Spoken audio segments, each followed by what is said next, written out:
Welcome, welcome, welcome, my beloved, absolutely gorgeous fans, to another one of our live stream of What Will Four Kids Do This Time? Hello, hello, hello, my darlings. I am super happy to see all of you, sweethearts. How have you been? How was your week? Was everything good? Oh, my week has been a little bit crazy. I've been talking to my upstairs neighbors quite a lot this week, so we're deciding what to do with our little problem. After all, I don't want my neighbors to hear what I'm doing in my own apartment, okay? David, honey, hello, hello, hello. Marlene, Yuki-chan, and Frost. Mwah. Hello, hello, hello, my darlings. So, today, for a little bit, I'm going to we'll try to be quiet, but hopefully by the end of next week we'll have this problem fixed. Apparently they made a mistake with their renovation, so in some places they have a few holes here and there that let the sound come through. So yeah, we're getting those fixed, as well as I try to soundproof my ceiling a little bit around the area where I'm sitting. So hopefully they'll be able to do the trick. But overall, the whole testing will be next week. So, my darlings, hopefully next Saturday I'll be able to scream how I really want to without any restrictions. But yes, this has been my week so far. Merit has also been feeling very well. She is getting so much bigger. She's still a little tomboy. She's still barking at other dogs and doing some other shenanigans. So yeah, she's absolutely lovely. I really love her so much. Yeah, she's the little joy of my life right now. So my sweeties, and what about you? How are you? How is everything? How is life? Do tell me. I would love to hear all about it. And while you guys are typing in your comments, let's talk today. Let's talk about today's episode and the duel overall. So my darlings, I love this duel so much. It's one of my favorite duels. It's technically not an official duel in the tournament. After all, everybody has their locator cards. Both Yugi, Jolichi, Kaiba, and we'll also later learn that Marika and Arishido as well. But yeah, technically it's not an official duel, and it's not. It wasn't supposed to happen. But we did need this. Definitely did need this duel, simply because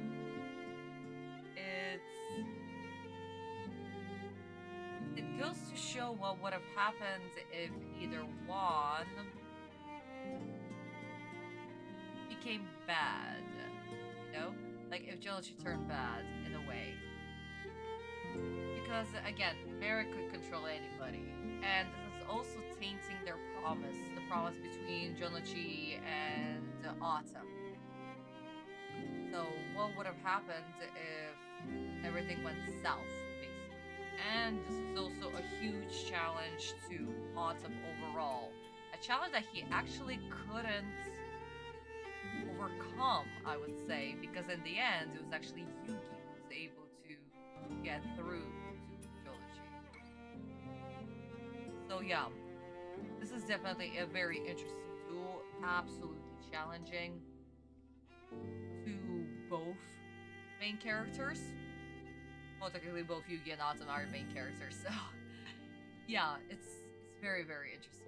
I really enjoyed. I really enjoyed where the direction of this duel, how Jolichi's deck was, tampered with the direct damage and everything, and the piece of the puzzle. That whole moment of the piece of the puzzle. But that's going to be in an episode, actually. So we're gonna have to wait until that moment. But yeah, it's a very awesome duel. I absolutely love this duel so much. But today we'll be only talking about the beginning of this duel. And even the music that I've chosen that is playing right now, this oath is called Bonds of Friendship. And the word friendship, as we know, guys, there are many ways to say the word friendship, but Sensei specifically uses the word Joel because Yugi and Jolochi, if we combine it together, becomes Joel. So yeah, this name also, this variation of the word friendship is also here, which is really, really cool. So yeah, definitely one of my favorite oaths as well. So, my darlings, let's see what you guys have written. Oh, Kurosaki honey, hello, hello, hello. Welcome, welcome, welcome. Ah, David, I see. That's really cool, honey. That you went with your mom. Really sweet. You went to see Dark Side of Dimensions. Oh, Yuki-chan, I am so glad for you. Oh my god. Yeah, no, Dark Side of Dimensions is still my favorite movie. I don't care what anybody says, I love this movie. Oh yes, Russ, I did hear about the 4th Mummy movie coming out in the future. I'm very, very curious, though I'm not too fond of sequels. Overall, like, I don't know, like, 90s, early 2000s sequels, they were okay. They were okay, they actually followed the story, the original cast was there, everything was really cool. But now, in our period, where everything is just a remake or a sequel, or I don't know, a TV series that spawned from a movie or a franchise. It's like, so yeah, I'm looking forward to it, and I hope that they're not going to butcher it because I swear to God. You also had a job interview, David. Aww, you didn't get the job, sweetie. Oh, I'm so sorry to hear that, Bubby. I'm so sorry. Yeah, no, this sucks. Especially, guys, in our economy, yeah, no. Ugh. Definitely a huge ugh. Living without a job, that's freaking impossible. The last time the duel should have been Taya dueling awesome. No, sweetheart. No. Like I said, guys, Anzu doesn't duel, my darlings. Anzu doesn't duel. She will never duel in this franchise. She only dueled for funsies, like one time in the manga, and that's it. But fine. In the anime version, okay, yeah, she dueled a few times. All of them were fillers, basically. But no. Definitely no. She doesn't have so much at stake here, because here, Jolochi's trying to prove that he's a real duelist, he's a true duelist, and Merrick is literally tampering with that. He's tainting that promise. So, hell no. No. I disagree. It should have been Anzu. It could only be Jolochi. No one but Jolochi. Oh yeah, this house is absolutely beautiful, Yuki-chan. I completely agree. Yeah, Frost. Hopefully it will be, seriously.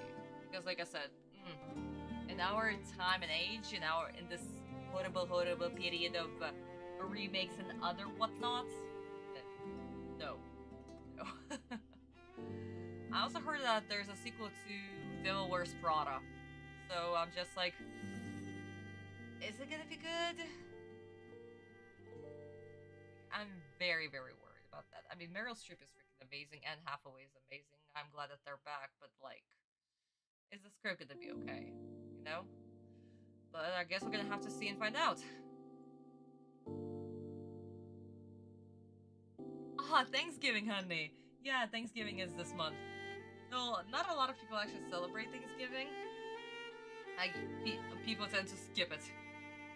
What do we have? We have Halloween, and the next is Christmas. November is the time where you decorate the house, basically. Oh my god. So, yeah, my darlings. Anyway. With... Yeah, Frost, I know, yeah. Like I said, guys, when it comes to sequels, like, in our period, I guess we're gonna have to see and find out if it's gonna be good or not. But, yeah. Oh, David, of course, honey.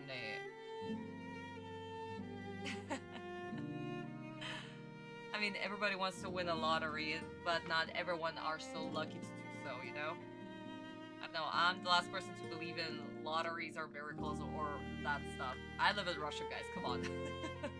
Miracles don't exist. Okay, sweetie, so since we've discussed what we were doing this week, let's talk about today, and we already discussed today's episode. Let's actually jump into that and vote which studio has done today's episode. As always, we have Yumeta, we have Sunshine, we have Gallup, we have done Gun. So, my darlings, let's see if you're able to guess it correctly. Which studio has done today's episode? Remember, guys, previous episode was actually a filler episode. And what do filler episodes mean? Hint, hint. I was thinking about the movie and I was left with enormous excitement at Cinemax and I was screaming with excitement. Aww. I see, sweetheart. Yeah, no, honey. Anything is possible. When it comes to sequels, I guess we're gonna have to see and find out. Ah, I see, Frost. Yeah, back in the day, my mom also did that. She would also play lotteries and stuff. And she would always make me choose numbers. And I was like, even as a child, I was like, Mom, that's that, no. The chance of you winning a lottery is 1 in a trillion, basically. Impossible, so... yeah. I'll never quit until I win both lotteries and my rich childhood dream will become a reality. Aw. Okay, David, that's a promise, sweetheart. That's a promise. But yeah, my childhood dream was to become an actress. But apparently in Russia, I'm too tall, too fat, and brunette. Not Russian enough. So that dream died many, many years ago. But honestly, I'm happy where I am because living my dream as an artist, mangaka, yeah. Even though right now I'm not working for any company, I'm still happy that I'm able to draw and work on Yu-Gi-Oh! GC. Oh guys, speaking of Yu-Gi-Oh! GC, so, my darlings, chapter 2 of volume 3 is officially, it's out. And on 13th, I released a 3rd page. So my darlings, please do subscribe to my Boosty to check it out and start reading Yu-Gi-Oh! GC Volume 3 today. As well as page number 3 of chapter 2. Nox had a blast with that page. Yeah, fuck the stupid beauty standards. I mean, everybody's beautiful. I don't know. The problem is that when it comes to like beauty standards and everything, each country have their own, and if they have a particular stereotype and somebody doesn't fit, then all of a sudden it's like, you're not considered beautiful. Fuck those stereotypes. Nobody cares. Seriously, you're beautiful in your own way. You may not be beautiful physically, but you can be beautiful on the inside. And we have a very interesting Russian saying. Beauty can get you in, but smarts will keep you in. So yeah. You can be a beautiful person, but you can be a rotten human being on the inside. So you know what? Yeah. It doesn't matter. It technically doesn't matter. Just be a good person. That's all that there is to it. Oh my goodness, my darling. So, we have a tie between Sunshine and Gallup. Humet is in second place, and Dungun is not getting any love. I wonder why. Let's see. I need somebody to break the tie, my darlings, because that's no way to go, especially for the first place. I mean, fine, I get the second place and the third place, but not the first place. Somebody please break the tie.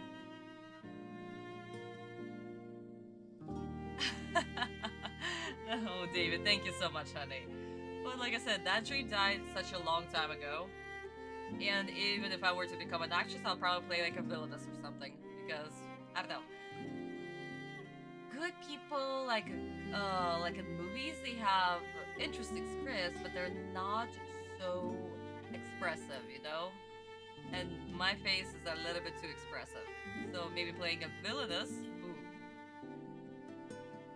yeah, that would have been fun. Hey, honey, welcome to the stream. Welcome, welcome, welcome. Okay, I see somebody broke the tie. Thank you so much. So Sunshine is currently in the lead. Very good, my darlings. I'm going to give you guys 1 more minute, and then we are going to continue on and choose our animation director for today's episode. Let's see if you'll get it right. Ah, I see, honey. Oh my goodness. I mean, you can start right now. You can literally start right now. A lot of people. Oh, honey, thank you so much. I mean, all people are good and bad in their own way, to be honest, guys. Like, there are no absolutely good people. Because an absolutely good person, he's too perfect. And human beings are not perfect. We're still going to have our good and bad sides. You know? Each person has a lightness and darkness inside them. So to be honest, just be a good person. If you can, be a good person. It's very, very simple. Be kind, be generous. Of course, you're going to have your bad days, but that doesn't mean that all of a sudden you have to be always good. Just don't let other people walk all over you. Don't make my mistakes. But yeah, Yuki-chan, seriously, you can do that, honey. You can do that right now. I mean, that's what I'm doing with GC for the past, I don't know, decade at this point. But I'm finally able to do it now, fully, which is a blessing. I am so grateful for this opportunity. So shout out to my boosted subscribers for supporting me so much like this. Shout out to Nox, shout out to Visa, and shout out to Paul and Shonen. Thank you so much. I was not playing a villain to be more fun. Yeah. Because I'm a very kind of good person, so getting the opposite, it does sound fun. It does absolutely sound fun. I don't know, and they always get such good scripts, and the best villain songs, if we go by Disney, oh, villains have the best freaking songs. Oh my god. I don't know, I love it. I'll die on this hill, but in the new remake, Snow White remake, instead of Gal Gadot, I believe, I'm probably butchering her last name once again, or her name. I suck at names. But I'm sure it would have been better if Monica Bellucci was playing the evil queen. It would have been so much better. And her daughter playing as Snow White. That would have been great casting. But we got what we got because Disney's Disney. Yeah, exactly, guys. We do all have our problems.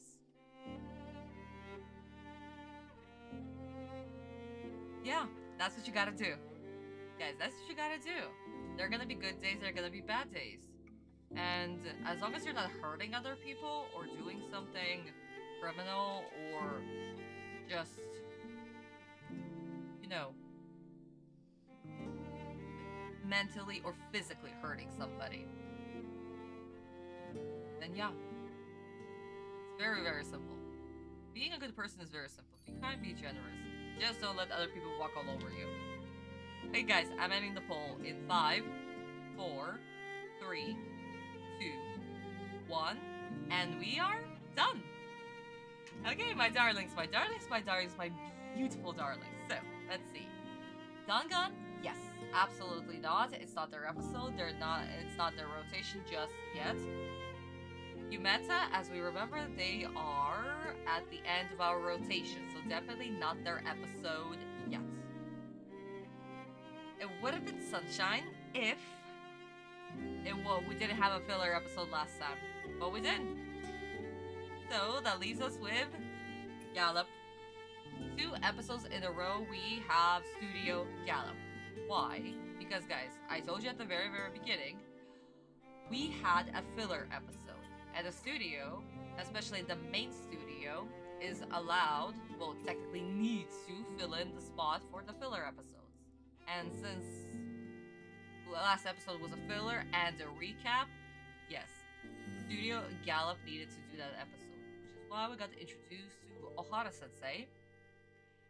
And he was literally just jump into the project. He was given the episode. Yeah, quickly direct us, do the scenes, done. And that's how we had the previous episode. So Kobayashi's still in his place. He's still doing the episode, or who else?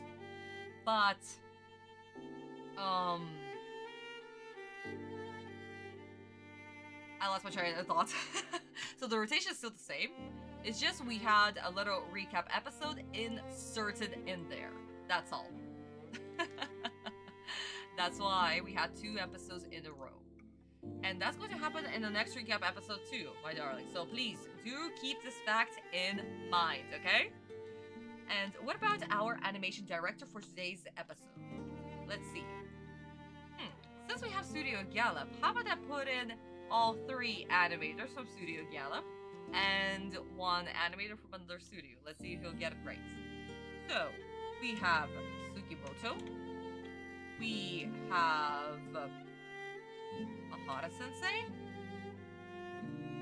We have Hirayama Sensei. We have Kobayashi Sensei. So guys, let's see if you'll get it right. Who is the animator for today's episode? Let's go. Well, animation director, to be more precise. Remember the rotation, my darlings. Remember the rotation. Wow, Hirayama is taking such a huge lead right now. That is amazing. And there is a fight between Kobayashi and Ohara Sensei, and now there is a tie between Hirayama Sensei and Kobayashi. Okay. Oh my god. Guys, somebody needs to break the tie. We cannot have the first place like this. Also, a word from my parents and their help because we should have. Oh my goodness, honey, I am so sorry. Oh, sweetie, I am so sorry that your relatives are going through that. That is so sad. Hopefully they're gonna get well. Well, obviously allergies, you need to take the pills and stuff, but like for the other thing, oh my god, I am so sorry. Well, guys, let's keep David's relatives, parents, in our prayers, okay? Seriously, guys, when it comes to health stuff, it's like, it's crazy. Oh, speaking of health stuff, my darling, so today's the first day of snow in Russia. I woke up, I was like, Merit, let's go eat, let's go for a walk. I look outside, I just see snow, and I'm like, well, that's lovely. It was supposed to snow next week, but apparently weather forecast once again failed us. So here we are. So yes, today was the first snow, and Merit's, technically it was also Merit's first snow, because she's still a baby, she's only 6 months, and she saw snow for the first time. And she was like, what is this? What is going on? Where am I? Why did everything change? Oh my gosh, she had such a lovely reaction. And then she started sniffing, and then she was like, can I eat this? And she started eating it, just like Carl. And I was like, oh, German Shepherds. They all try to eat the snow. Oh my god. Yeah. So Merit had a very good walk today. She was extremely tired. But she was very, very happy. Very happy. Seeing snow for the first time. And probably just like with Carl, we're going to play lots and lots of snowballs. She's going to be I'll be throwing the snowball and she'll be chasing it. As well as I'll be throwing her in the huge pile of snow. Carl loved it when I did that for him. I had to pick up my 36-kilogram dog and just kapow! Oh my god. My baby Carl. But yeah, hopefully with Marin is going to be the same in this regard. Even though I hate snow myself. Like, I hate cold. I'm not fond of it, but for my dog, I'm going to endure everything. Like I did almost for 14 years.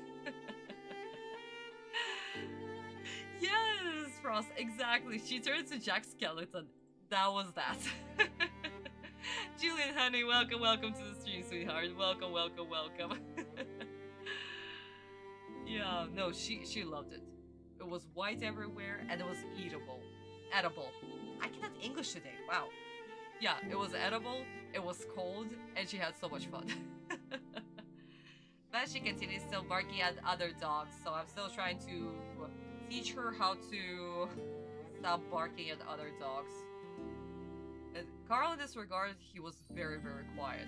But Merritt, she sees another dog, it's like, oh my god, let's play. Her very baritone voice. So yeah, no, everybody gets scared of her. They think that she's aggressive. She's not aggressive, she's playful, she just wants to play. But you know, when it comes to big dogs like that, yeah, not everybody. Not everybody, you know, can tell. Oh, you do, David. I see. Yeah. Oh, I see you, Chan. Speaking of which, Frost, what did I do to you today? Why'd you send Snowstorm to Moscow? What did I do to you? It was supposed to be next week. Oh my goodness. Okay, my darling, so we have a little issue. Hirayama-sensei and Kobayashi-sensei, they are sharing their first place, but it's a tie. And same thing with Sugimoto-sensei and Ohara-sensei. So, what's going on? Guys, somebody please break the tie between Hirayama-sensei and Kobayashi-sensei, because we cannot have two people, you know, sharing the first place. Fine. Second, third, okay. But like, first place, nah. I also took photos and videos of this. Oh, I see. Yeah, David, that would be lovely if you could post it. That would be absolutely lovely. Oh yes, her face was like this. She walks down the stairs from the entrance, from the apartment entrance, and she goes like, huh, starts sniffing, looks around, continues sniffing, goes to the pile of snow and just like, sniff. Can I eat it? Starts eating it. Oh my god. I should have freaking filmed it. Why didn't I film it? Oh yeah, sure. Me with the German Shepherd and this thing. Yeah, that's gonna be fun.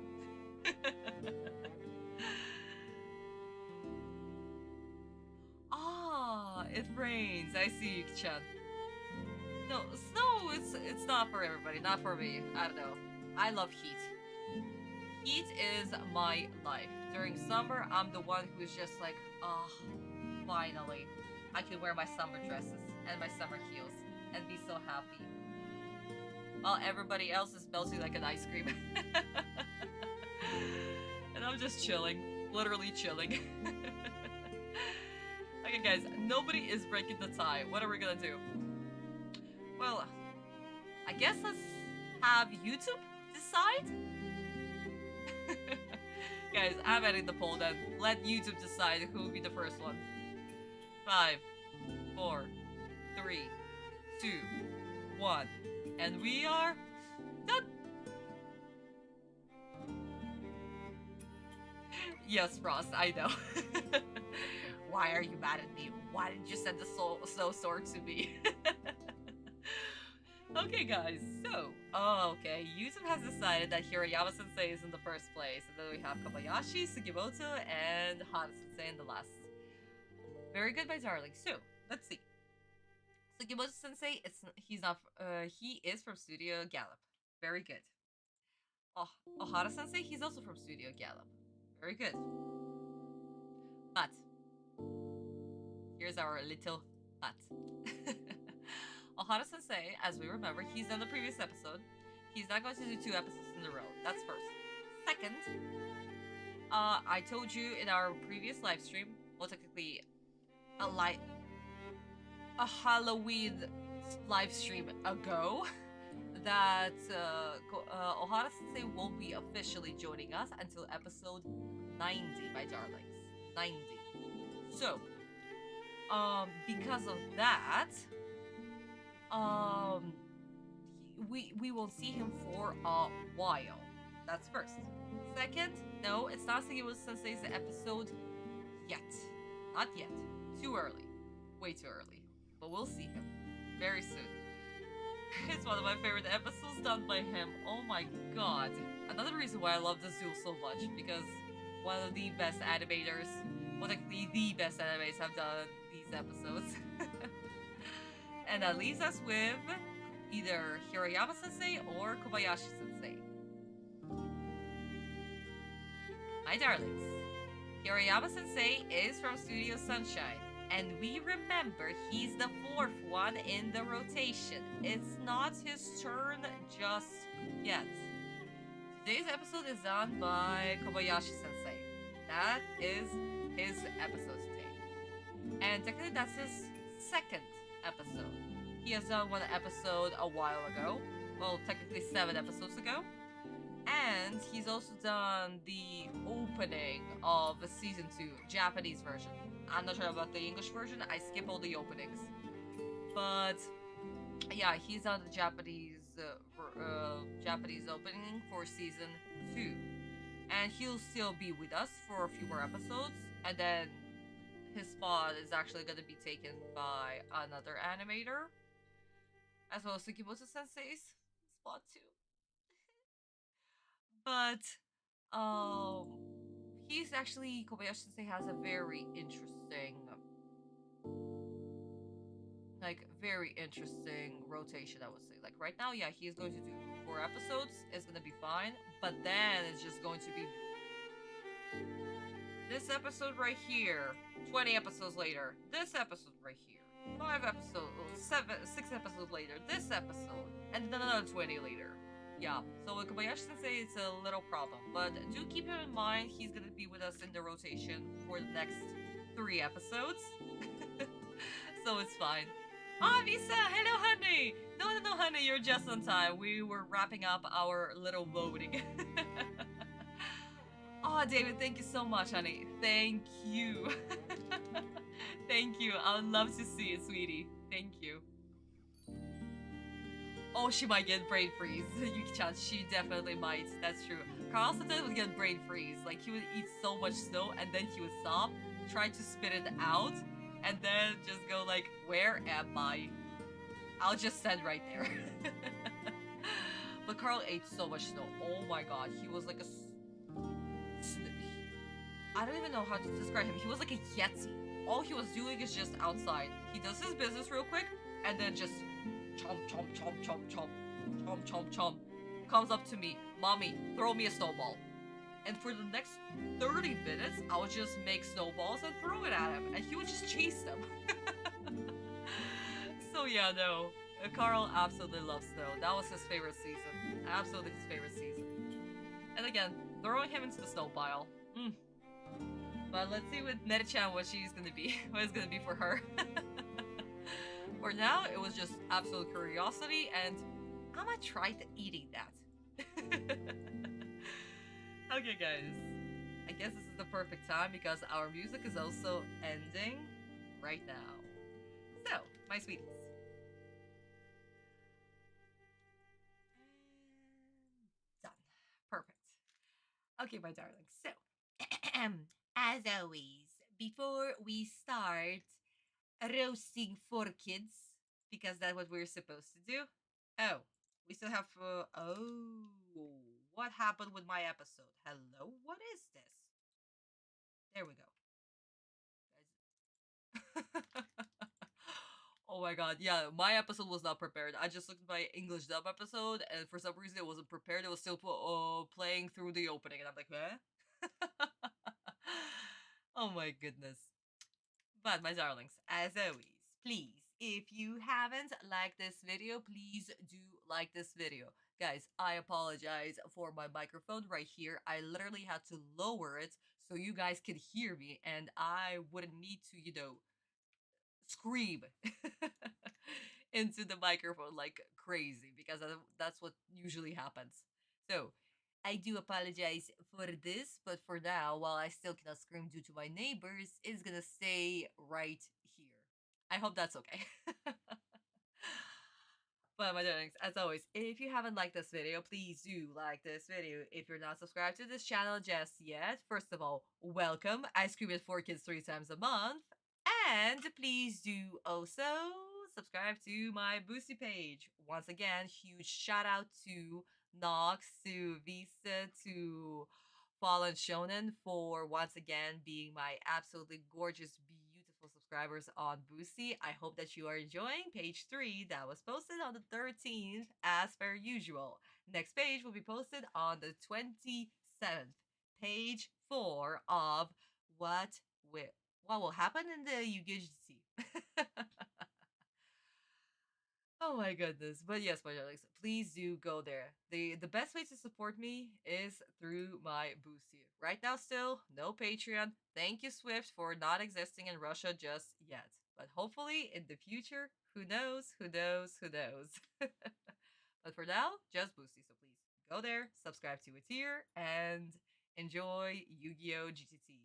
And also to my Boosty subscribers, I'll be posting a poll, a promise poll in December, and we'll decide about motion comics of chapter 1. Once again, that'll be up to you. So, darlings, once again, please do subscribe. Boosty, important. Okay, sweetie. So, with all the beautiful, beautiful things out of the way, let us enjoy another episode done by amazing Kobayashi Sensei of one of my favorite duels. I love this duel so much. I pray to all Egyptian gods that 4 kids are not going to completely destroy this duel. Because I don't know how they're going to play about, I don't know, like how they're going to censor the anchor. Are they going to censor the anchor that the guys are tied to, Jonoshi and Autumn? Are they going to, I don't know, if anchor will take them to the shadow realm or something? Is water shadow realm? So yes, I am so curious how they're going to censor that. But I guess we're gonna have to see and find out. So my darlings, cheers to you. Let's enjoy another wonderful live stream. The court is officially in session for episode 75. Let's see how this goes. So my darlings, let's start in 3, 2, 1. Let's go. Everything is in place. Kaiba and little Yugi should be arriving momentarily with the hopeless plan of rescuing you two. However, with both of you as my mind slaves, they'll have no choice but to play by my rules. Their Egyptian god cards and Yugi's puzzle will be mine for the taking. And soon I'll rule the whole world. Isn't that right, my friends? You're so quiet, almost as if you don't have minds of your own. When little Yugi sees his best friends in my control, he'll have no choice but to obey me. Master Merrick, I beg your pardon. What now? That's your voice. As you requested, sir, I've secured 12 locator cards for the Battle City Finals. Excellent, Odeon. You've done well. Now we both qualify to participate in the finals. If we need to. Hopefully that won't be required. In which case you've wasted a great deal of time. But hand them over anyway. Entering the finals may be necessary if today's plan fails. It's a privilege to serve you. I always have a backup plan to ensure that I get what I want. But today's setup seems foolproof.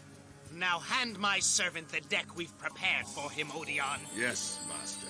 When Yugi is forced to battle against his brainwashed best friend, he's sure to lose it all! Replacing his pathetic deck with an unstoppable assortment of extremely rare magic cards was an excellent idea, Master Merrick.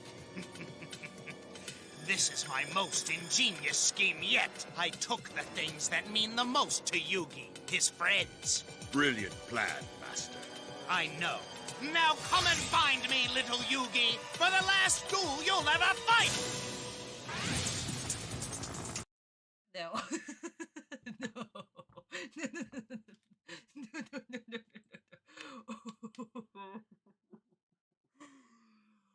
First of all, Merrick, please freaking decide. Who are you want to fight? You want to fight Little Yugi or you want to fight Autumn? What is this? What is going on? No, that's a no. That's a just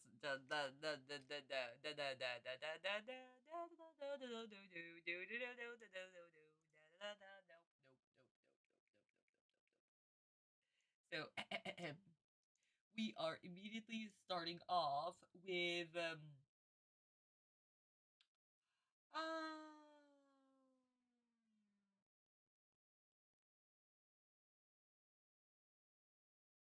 where is the very annoying voice for Rishido? I still cannot get over that. Or Barrack. Oh my god, I still cannot get over that.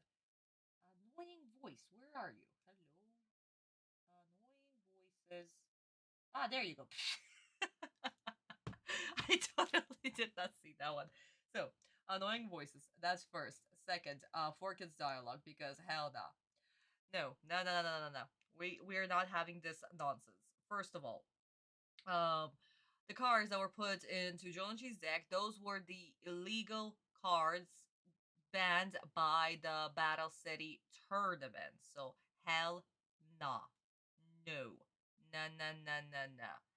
They're not some super special, awesome, rare cards. Magic cards.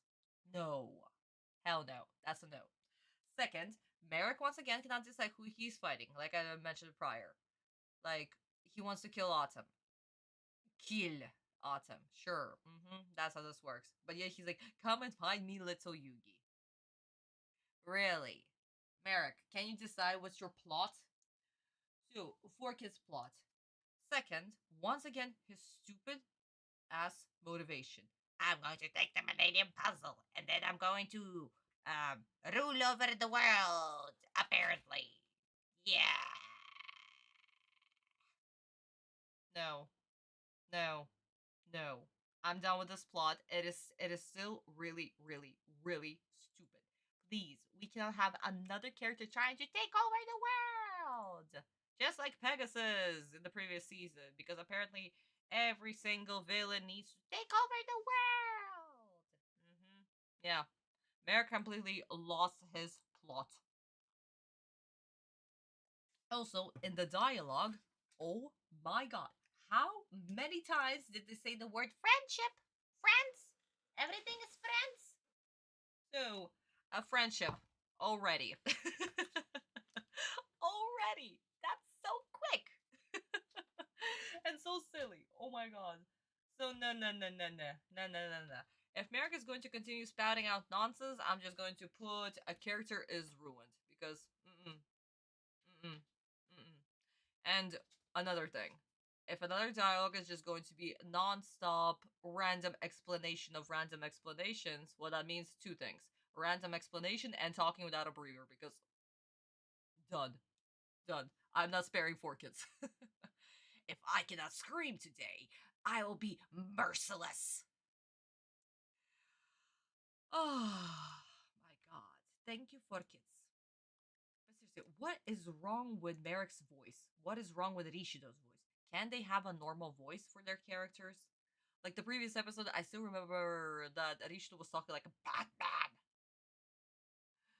So yeah, and here, like, oh guys, also another thing that I also noticed about once again about Merrick. I have a backup plan if this plan fails. Four kids plot once again is happening here because Merrick wants to kill Autumn. It doesn't matter if he's gonna kill him here. It's more funny that he's going to die here. Okay? It's way more fun. He's torturing him. That's what this is about. He wants to torture him. He wants to push him over the edge. And if Autumn will end up killing Jolanji, oh my god, that's even better. I'll kill you in the finals. Or you can die by your friend's hand. A-okay. Just bitch die. That's all. That's all there is to it. But no. Here apparently is a plot. that if their plan fail, they're gonna enter the finals. They're gonna enter the finals regardless. They need the god card. They need the god card for Obseto. Make it make sense for kids, please. So yes, Merrick is almost ruined. Merrick, you have one more strike, and then you're done. Oh, Yuki. Oh, Yuki-chan. Yeah, I mean, Mai did call him Yuki-chan. That was so cute.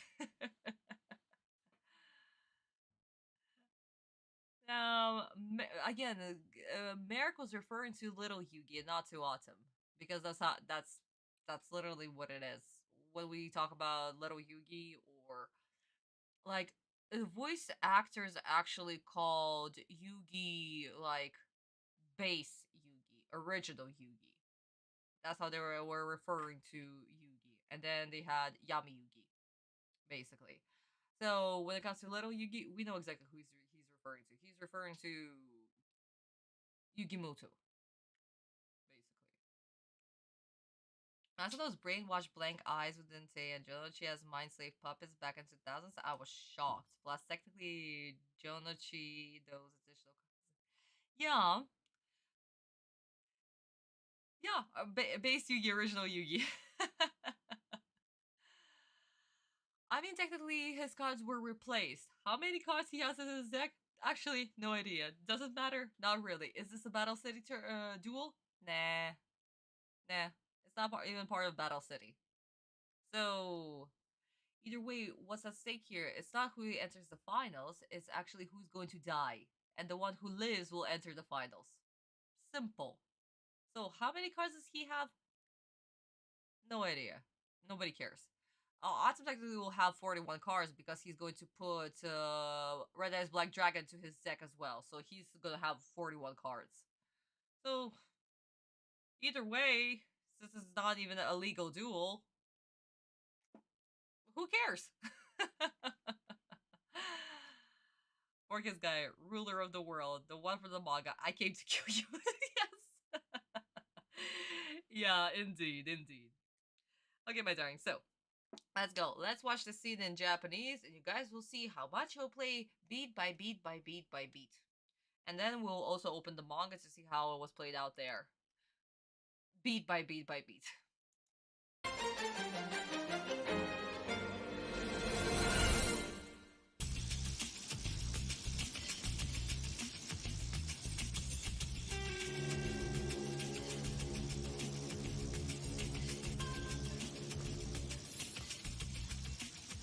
Amazing. Silence.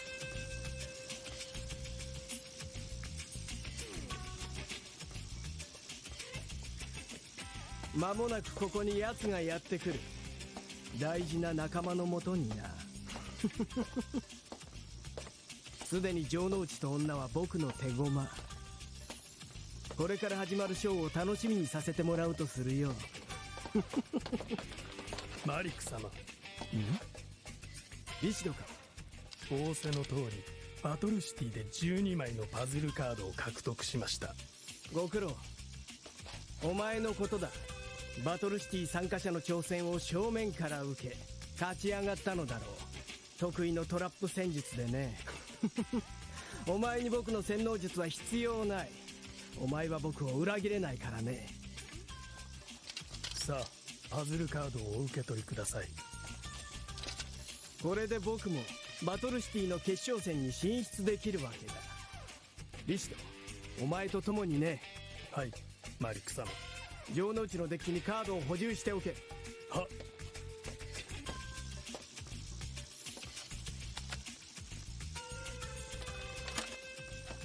これで城之内のデッキは火力を最大限に上げたプレイヤー抹殺のバーンデッキとなりました。今こそ我が一族の復讐の時。貴様の大事な仲間の手であの世へ行け遊戯。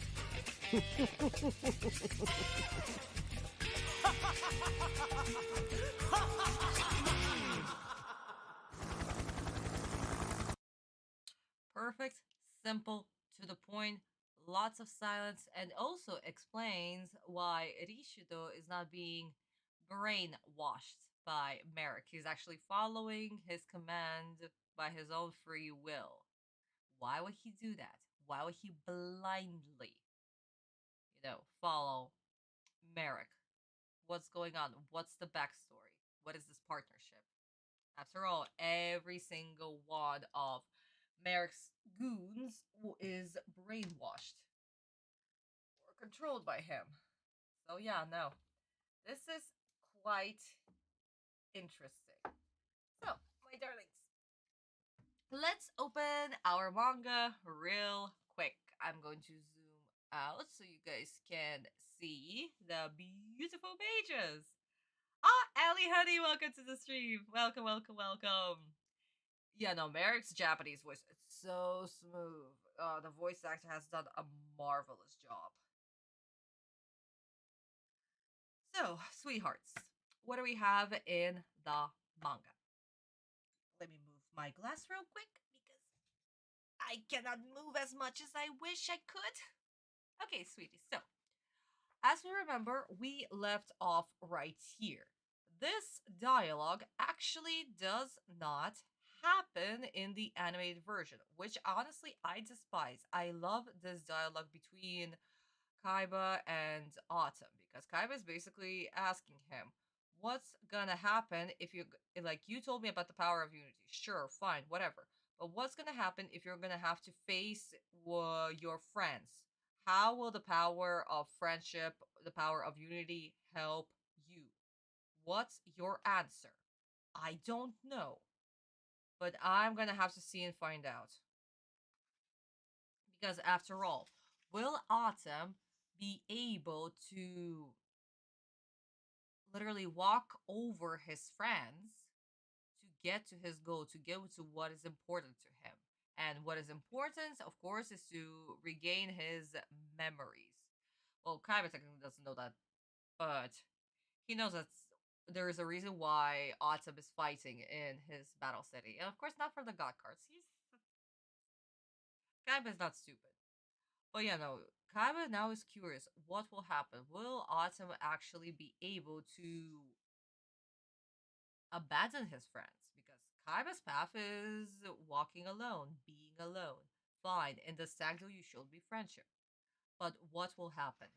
And that's why it's important why this duel right here will take place. It's very important because this is literally putting power of unity in jeopardy, basically. Like, will this power help Autumn? How is he going to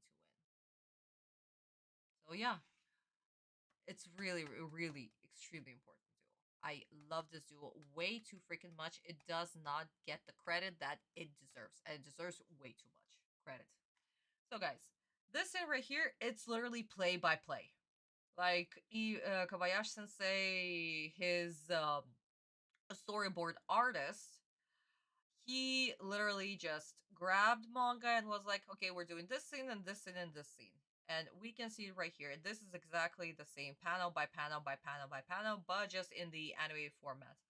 A lot of the times, what the animation studios actually do now, like, they just grab a panel and just animate it. Well, if you call it animation, because most of the time it's just a still image.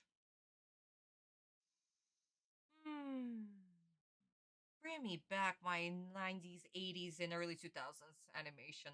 Even though animators were in very poor conditions, but at least they had creativity to, animate the scene. Like, hello. But that was nothing. It's sad. It's sad. But anyway, guys, so this is exactly play by play. Dialogue is literally play by play. Exactly how it is. But, except, the only difference is that we actually, can you focus camera? Thank you. We actually have Merrick's goons push Jonochi. And Merrick is like, oh, be gentle with my little doll. Basically. So we have more people in the manga than it was in the animation. Why? Simply because in the animation it's much easier to just animate Arishido. So, um, Jonichi's cards is actually being tampered with by the mind slaves and not by directed by Rishido himself, actually. And we even get a little sneak peek of what the cards are. Interesting fact about the cards that they have chosen, well, Merrick has chosen, they are all fire, burning, igniting, flaming cards, basically. Like, it is a perfect parallel to when Jonichi saved Yugi from fire. When Yugi played against Otogi. And now we once again have fire, but this time it's literally going to kill Yugi, well, in this case, Autumn, well, both of them technically, again. And it's always direct damage. So, in a way, Merrick is literally targeting to destroy Yugi. Literally burn him alive. If he doesn't drown, then he'll burn. It doesn't matter, he's gonna die. And that's the thing. That's why it's always the direct damage, it's the burning damage, and like I said, guys, it's the perfect parallel to when Jonichi saved Yugi from fire. And now he's using fire to hurt him. It's it's the details, guys. I'm telling you guys, it's the freaking details. Only Sensei can come up with such a plot. It's too freaking good. So, guys, the next page. So, basically, Merrick has his little moment, his exact same dialogue. These two are left behind to duel. He goes to the finals because you know the location, and Jonichi and Anzu stay behind because what? Merrick can basically control them through a distance. Then we have the helicopter scene. So, guys, what do we have?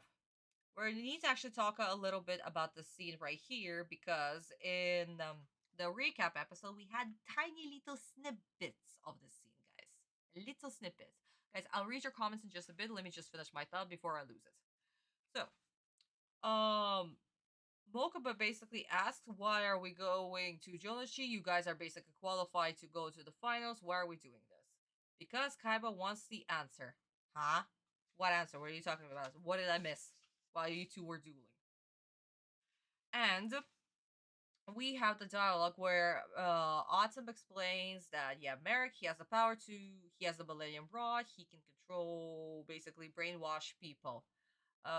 You're talking about your occult nonsense stuff, basically. And this is where anime in the helicopter scene that we're about to watch right now will pick up. They'll pick up from this moment right here, basically. So, my darlings, very tiny little snippet of the previous episode right here that was expanded onto a whole filler. Why? Because Kaiba still doesn't know that there are two Yugis, that there is one soul of the ancient Egyptian pharaoh that is stuck in the Millennium Puzzle. I don't have anything. Oh, I'm just going to grab this. Okay, there we go. Up. To bookmark my page. So yeah, so we needed Kaiba to actually be, on track, basically. Otherwise, it's not like we cannot have the next scene where Kaiba would be like, "Oh, there are two Yugis. Oh, this is the other Yugi. Okay, I can see the difference." Yeah, we're not gonna have that, so that's why we need the recap episode for many, many, many, many, many, many, many, many reasons. But yeah, so let me read your comments real quick. And also those brainwash blank stares. Aw, yeah, additional cards, David. That's true. Kids cares about the card game more than the actual stuff that is happening in the show, which shows Kids, yes. They should have been called for money. That's true, Nick. That's true. Also, honey, welcome to the welcome to the stream. The West has an obsession with giving their characters, especially villain characters, silly voices. It works for very cartoonish evil villains like Doctor Doofenshmirtz. I am butchering that. I am not going to finish that name. From Phineas and Ferb. I see, honey. Yeah, I didn't watch the cartoon. I'm sorry. God forbid we have serious villains. I mean, we had Disney and we had very serious villains there. Like, what happened with that? Ursula was absolutely terrifying. Jafar was freaking terrifying. Scar. Scar. Scar. No! Let's just have them have silly, cartoonish voices. I don't know, it's like Good Times all over again. Why did I remember Good Times? Oh my god, I'm old. Guys, if you remember Good Time Studios, congratulations, you're also very old. The truth is, sometimes they don't include the serious villains. There are some mini villainous. Ah, you're is it Spanish? I see. Serious villains. I see. Maleficent turns to a dragon. Absolutely yes. And Philip freaking threw a sword at her that pierced her heart, and she died. All because she wasn't invited to a party. That's all. She was that spiteful. Love Maleficent. Oh my god. Angelina Jolie, please marry me. You are so beautiful. You were born to play Maleficent. But seriously, guys, there are so many good villains. Like even take Lady Tremaine. As a kid, I was so terrified of her. Just her stare alone sent shivers down my spine. And she's a woman. She's a widow, probably twice a widow, definitely twice a widow. And she was just such a spiteful bitch to make sure that her kids got everything. And because she was so human, that terrified. Or Frollo. Yeah. No, my darlings, no. Disney can make great villains. Now they can't. Now they can't. At all. Huh? Now every villain is an idiot. Now every villain is an idiot. Oh my god. So yeah, my darlings, no. No, no, no, no, no, no. American audience, Western audience can make great villains, okay? But seriously, this is not the way to do it. This is literally for little kids. I don't know, 5 plus, 3 plus. Well, it was rude of them not to invite her. She was valid. That's true. Okay, cursing a baby to death wasn't, but her anger was. That's true. That's true. And again, guys, if we take the original story, yeah, she was just like, you didn't invite me. Whoa, this is the birth of the child. That is going to be the death of the child in 16 years. Bye bye. So long. And never shows up again. But seriously, my darlings, it's fine. There are bad people out there. And we need to learn about bad people. Bad people that can be spiteful about that being invited to a birthday party, okay? And somebody can curse you to death. That's normal. It's not the whole trying to take over the world nonsense. Doctor Doom, yes. Parents bitch about villains being too scary for kids, so we now get them. What is there to bitch about? What is there? Guys, when I was a little child, let me tell you another story from my childhood. So, when I was a little child, because Japan had a very good relationship with Russia back in 70s and 80s, our animation studios actually collabed. Toei Animation collabed with Soyuz Multfilm. I'll try to say that in English with uh, Soyuz Multfilm, or if we should say it into English, that would be the Union of Cartoons. That was the name of our studio, and we even made many projects together, like the Penguin Popo. And what else did we make? There were like a few. No, no, we didn't do Puss in Boots together. I'm trying to remember, but yeah, I definitely remember about the. No, no, not the Penguin Popo, Penguin Lolo. Yeah, Lolo. And it was great. I absolutely loved this one as a cartoon that two studios collabed. When I was a kid, I didn't know it. When I was an adult and when I learned about animation, I was like, oh my god. But yeah, no, it was insane. So, um, instead of watching Disney versions, we got Disney versions much later. We actually got the Japanese version of the cartoons. of the fairy tales. So, my first Little Mermaid was the Soviet one, as well as the Japanese one made in 1973, I believe. 1973 or 1976, where the mermaid dies. She turns into foam. And when I watched the Disney version, Ariel, the first thing that I asked my mom at the end was like, wait, why didn't she die? What's the lesson I'm supposed to learn here? Why didn't she die? She sacrificed her family for this guy for the chance to fulfill her dreams, and in the end, she got everything. That's nice. What's the moral? So yeah, no. As a kid, yeah, I was weird, but that was the first question that I asked my mom because I grew like my first 5 years basically. I grew up that time. I grew up on the original version, the Japanese version, and the Russian version. That was made even earlier than the Japanese one. It was like in the 60s or something. But yeah, my darling. So, and I turned out to be okay because I knew that there was good and there was evil and there are gonna be bad people. And don't make stupid mistakes. That's all. Don't do stupid things. Don't sacrifice your family. Try to find a way to make it work. You know?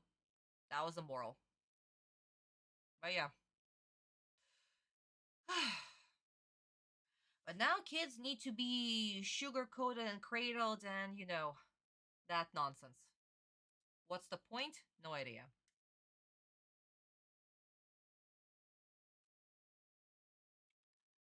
Has Merrick taken things too far when he turned? No, he hasn't. That's barely scratching the surface of what Merrick has done. That's something that he would have done, regardless. He would have definitely taken them because he needs to torture Autumn. He needs to make sure that Autumn suffers, and before he dies, he needs to suffer as much as possible until he'll be the one begging to be killed. That was Merrick's plan. What did Forkins do? Trying to take over the world. Give me Deathstroke. Oh my god, yes. Dragon the Terrible, classic Disney Village, Shredder, yes. Lord Ozai, yeah, yeah. Completely agree for us, absolutely. I grew up on Batman. I grew up on DC Universe and Spider Man and X Men. Oh my god, it was great. It was fine. Villains need to be bad. There are bad people out there. Yeah, sure, we can have that. We can give them sad backstory of why they turned out to be bad. That's fine. That justifies why they're bad. But they still continue to be bad, and they do bad things. It does not excuse it. So that's how it's supposed to be. That's what it's supposed to teach. Don't be a bad person. Don't do bad things. Don't hurt bad people. Simple. But here we are. Everything is sugar coated. Sometimes it's true that two things. One is born a villain. Some people act bad because, yeah, exactly. They could have been good people and they turn out to be bad. And guys, a lot of the times, especially the older you get, the more you realize that you're turning into villain because the world is not the best place, to be. You can, it's okay to embrace your bad side. It's okay to acknowledge it. Just still continue do good things and believe in goodness in people. Try to see goodness in people.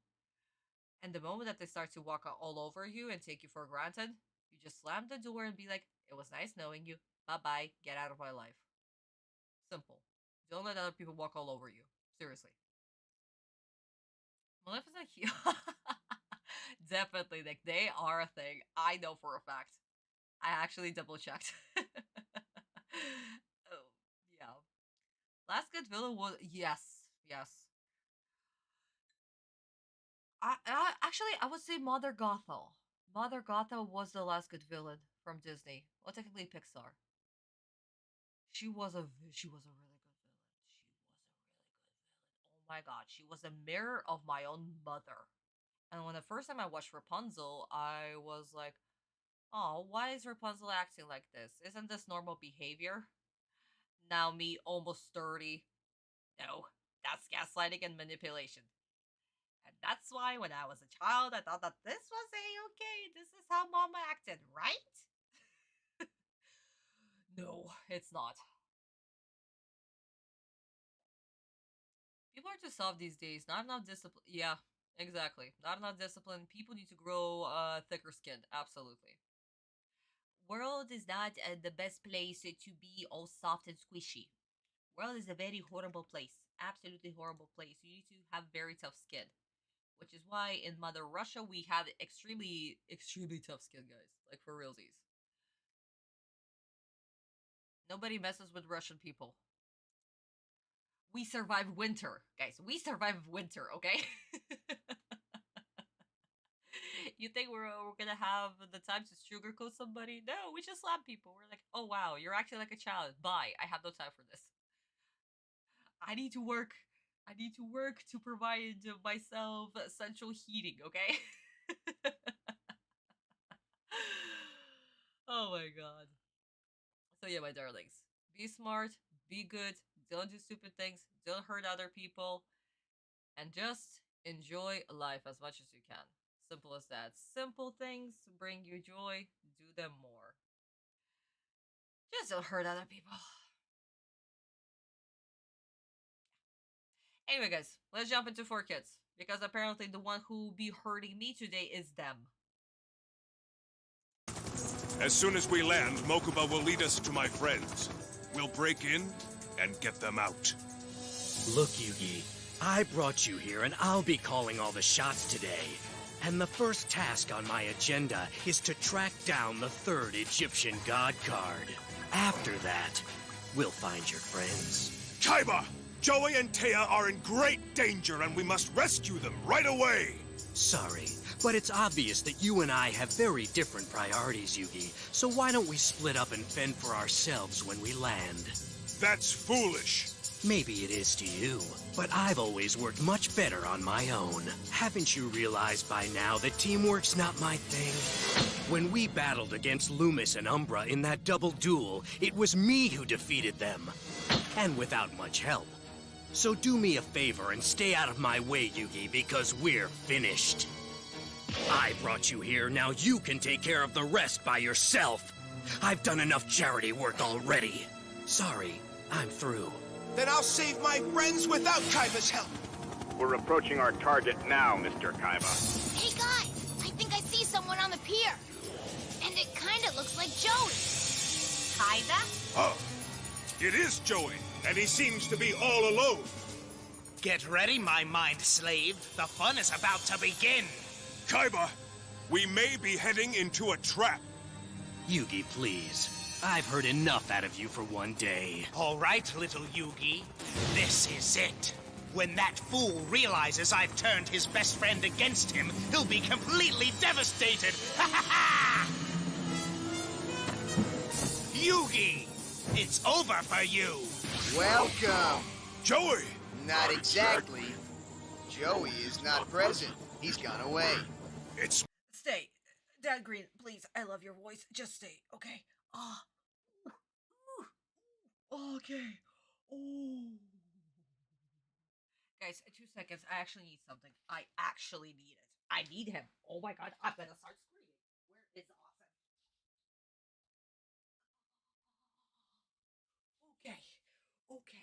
Awesome? Okay, we're back. I need this, guys. I really need this right now. Because motherfucking Christ.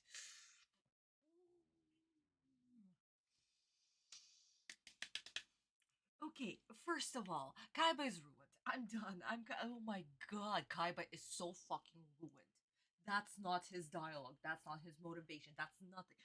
He has no motivation. Kaiba has no motivation. Kaiba has no motivation at all to be even present in this duel. I'm trying to find another Egyptian god card. That's your whole plot. That's your whole character. Kaiba is ruined. Yeah, no. F. Merrick. Kaiba is ruined. That's even worse. That's a worse offense. Oh my god. Ah. Also, once again, Yugi is talking in Autumn's head. Automatically, Yugi's the villain.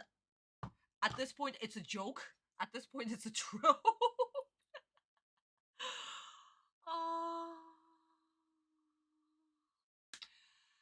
That's second. A third. Annoying voices. Annoying voices. I totally did not expect to hear an overlay of Merrick's voice over Jonichi's voice. I honestly thought that we're going to stick to just Jonichi's voice, but no, we're still doing that overlay. So you know what? Very annoying change. That's going to be a very annoying change right there. That's a very annoying change. I absolutely freaking hate it. I hate it so much. That's a no. That's a huge, huge no. Oh my god. And also, that kind of looks like Joey. That is the most silliest thing that I've ever heard. You guys are literally going to this pier to find the two, the friends, Jonichi and Anzu, and you see a guy with blonde hair, exact height, exact measurements, everything. Kinda, excuse me, kinda looks like Joey. Mokuba, I'm sorry. Are you blind? Oh my god. Oh, Kurosaki spotted an error. Okay, let me read. There is an error, but when Mokuba first sees Joey, he's standing on a pier close to the end of the giant ship. That was two staircases, one staircase, and one reddish brown. However, when he sees again, he is now by an anchor, which the ship did not have. In addition, the white staircase is gone. Yeah, that would be an animation error. Well, technically not an animation, that would be a background design animation. Background editor error. So, because guys, we have background artists, right? And they're also following the storyboard, basically. So, they might forget a couple of details here and there. It's that's a normal thing. This happens a lot, to be honest. So, let's not kill the background artist. He done this by accident, I believe. Oh yeah, good call, Kurosaki. Good call. I never actually noticed that in the animation department. To be honest, Yugi's voice could have been worse. Dangry did say it was director's decision to have him use that deep voice because he's the pharaoh. It would have been better if he kept season 1 voice. Yeah, I mean, I'm okay with Dan Green. I'm okay with him having deeper voice for Autumn and the lighter voice for Yugi. That's fine. I have no problem with the voice. The problem that I have is still Yugi talking in the Autumn head. Well, it's Autumn present. Why? Then why do we need Autumn? Guys, the problem that I have is why do we need Autumn present and doing something if it's still going to be Yugi calling the shots? Couldn't Yugi just do everything then? What's the point of having Autumn? Somebody explain this to me. Hello? And especially it's actually going to be even more funnier when Yugi is going to duel instead of Autumn, and the duel once they go into trade places. Is Autumn going to talk in Yugi's head? I would love to see that. Can I have that then? Since they're, together, concentrating like in episode 1. Yugi, concentrate. Fuse your mind together. No, seriously, I now expect to have Autumn talking in Yugi's head. That's what I expect. But we're not gonna get that. We're definitely not gonna get that because Yugi's the main character. Fuck Autumn. Autumn is just there for his beautiful, sexy body, and that's it. Oh my god. So yeah, no. And another thing that also pissed me off was Merrick kept reminding the audience about I am controlling Jonichi. I am controlling Jonichi. Do you see how I'm controlling Jonichi? Oh, by the way, I am controlling Jonichi, in case you forgot. Oh my god. Kappa also has a mind of a goldfish because he completely forgot the previous episode. Based on the dialogue, Kappa completely forgot about the previous episode. Oh my god. Oh. Okay, guys, let's finish the scene because I want to fully see how this plays out. Send more kids to the Shadow Realm, of course, and just overall because I want to watch the scene in Japanese for you guys to see the original take, Autumn's reaction, and what he said. how Joji responds and what Merrick is whispering, you know? That thing. I want you guys to watch it fully.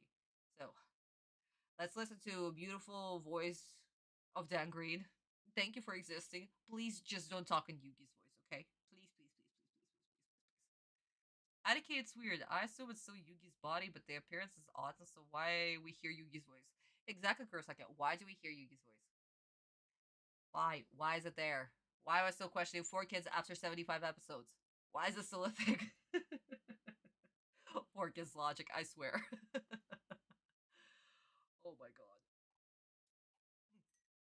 Guys, I'm done with my first glass, so let me just quickly, whoopsie, grab another one. Okay, pillows at the ready. Let's go. Merrick! That's correct. And if you want your friends back, you will listen to me. What's going on? That sure doesn't sound like Joey. It must be one of Merrick's tricks. Listen, Joey! You've got to be in there! It's pointless. Now, you listen, Yugi. We are playing by my regulations. I'll release your pathetic friends as soon as I get what I want. Of course, since I want your puzzle and Egyptian god card, there's only one way to do this. You and I are going to duel! You're insane! Refuse, and your friends are mine forever! Commercial break. No. Oh, no. Guys, yeah, no, they ruined it. That is absolutely disgusting right there. What is happening? Okay. Oh my god.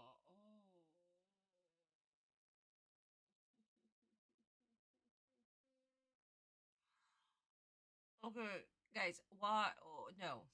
No. No. Just. Okay, I'm spoiling. Guys, we all watched the Japanese version, right? For those of you who didn't, guys, I'm so sorry, but I'm spoiling it. Merrick, yes, he brainwashed Jonichi, but it's Jonichi who's talking, who's saying all the bad stuff. It's not just directly from Merrick's mouth, the words that come out from Jonichi, right? Right. And Jonichi is here, is trying to kill Autumn. And Autumn, he doesn't know what to do. This is Jonichi talking to him, that he wants to kill him. He knows that he's being brainwashed. He knows he's under control, under Merrick's control. But it's still Jonichi speaking. And that's what's supposed to hurt. And here is just Jonichi's body that is being controlled by Merrick. So basically, Autumn is talking to Merrick through Jonichi. So it doesn't hurt at all. It's like the level of anxiety that we're supposed to have is here, and 4Kids made it. It's an inconvenience.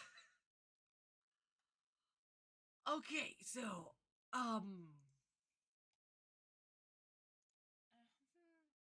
what can we do? A 4Kids logic, yeah.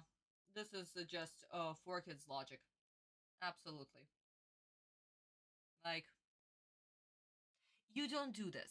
You don't ruin a character like that. You don't ruin an arc like that. This was supposed to be a very painful arc. We're supposed to hate everything that is happening on screen. We are supposed to hate that Jonichi is literally telling Autumn, I'm gonna fucking kill you, bitch. We're supposed to feel it. And here it's nothing. It's nothing. I hate it. I actually fucking hate it. That is just, that's garbage. No. Okay, guys, you know what? Never mind. I'm not going to finish the scene. F the scene. Let's watch this dialogue in Japanese.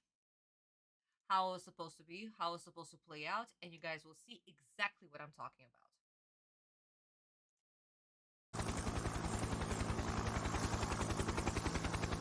城之内君、無事でいてくれ。甘いな。人を洗脳する力とやらが実在するのなら、すでに城之内はマリクに洗脳され、貴様に牙を向く刀剣となっているはず。俺ならそうする。海馬、俺はどんなことがあろうと命を懸けて城之内君を救い出す。遊戯、俺には分かっている。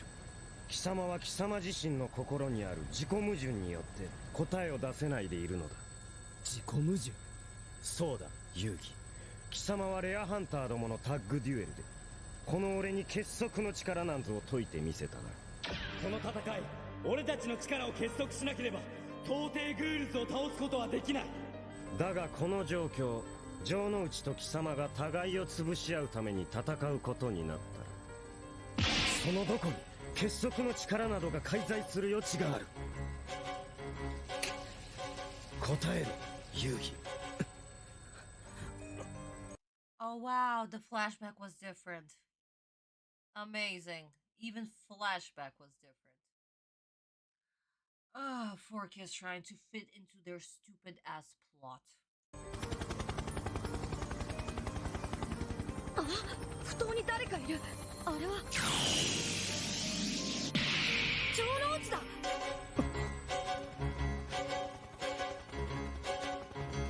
遊戯を潰せ、潰せ、潰せ。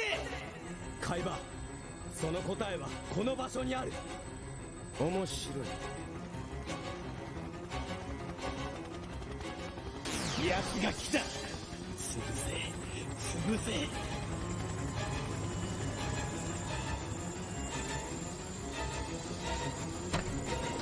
潰せ。城之内君。待っていたぜ遊戯。てめえをな。城之内君。やはりマリクに洗脳されていたか。城之内のやつ、まるで別人みたいだぜ。これがマリクの洗脳術。城之内君、正気を取り戻してくれ。正気俺は正気だぜ。正気でてめえをぶちのめしてえのさ。ダメだ、完全にマリクに記憶を操られている。遊戯、おめえは俺とのデュエルから逃げることはできねえぜ。どちらか一人が命を落とす生死をかけたデュエルからな。城之内君。兄様、これは一体。Okay, guys, let's stop here. Hello? Can we talk about how very different this scene is? Merrick is literally telling him, kill him, crush him, smash him, destroy him. And that's exactly what Joichi is about to do. All the words that are coming out of Joichi's mouth, that's not Merrick talking. That is actually Joichi talking. And that's why this is so much worse. This is way worse, my sweeties. Oh my god. But no, Four Kids completely destroyed this scene. And that's why we don't feel it. It doesn't hurt so much. We don't feel Otto's pain in this scene at all. He's just talking smack back to Merrick in the Four Kids version. Oh my god, guys. Don't make Four Kids mistakes. That's all I'm going to say. Do not make Four Kids mistakes. Don't do the stuff that they do. Absolutely not. If you want to write your main character hurting, actually use their weakness, their kryptonite.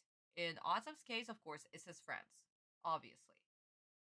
But actually make them talk. Make them suffer. And Autumn knows that Merrick is controlling Joichi. But the words, they are still Joichi's. He's under control. Not directly being puppeteered, you know? Oh my god. So yes, my darlings.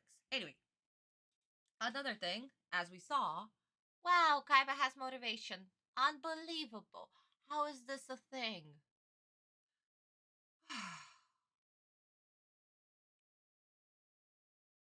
Oh yes, Shirui. That's true. The Mokuba's Japanese voice actress, it is the same as Naruto's. The overlay filter thing must be an American thing. Must be. Honestly, I have no freaking idea. That was the first time that I seen it in a show. Why is it there? But here we are. So guys, anyway.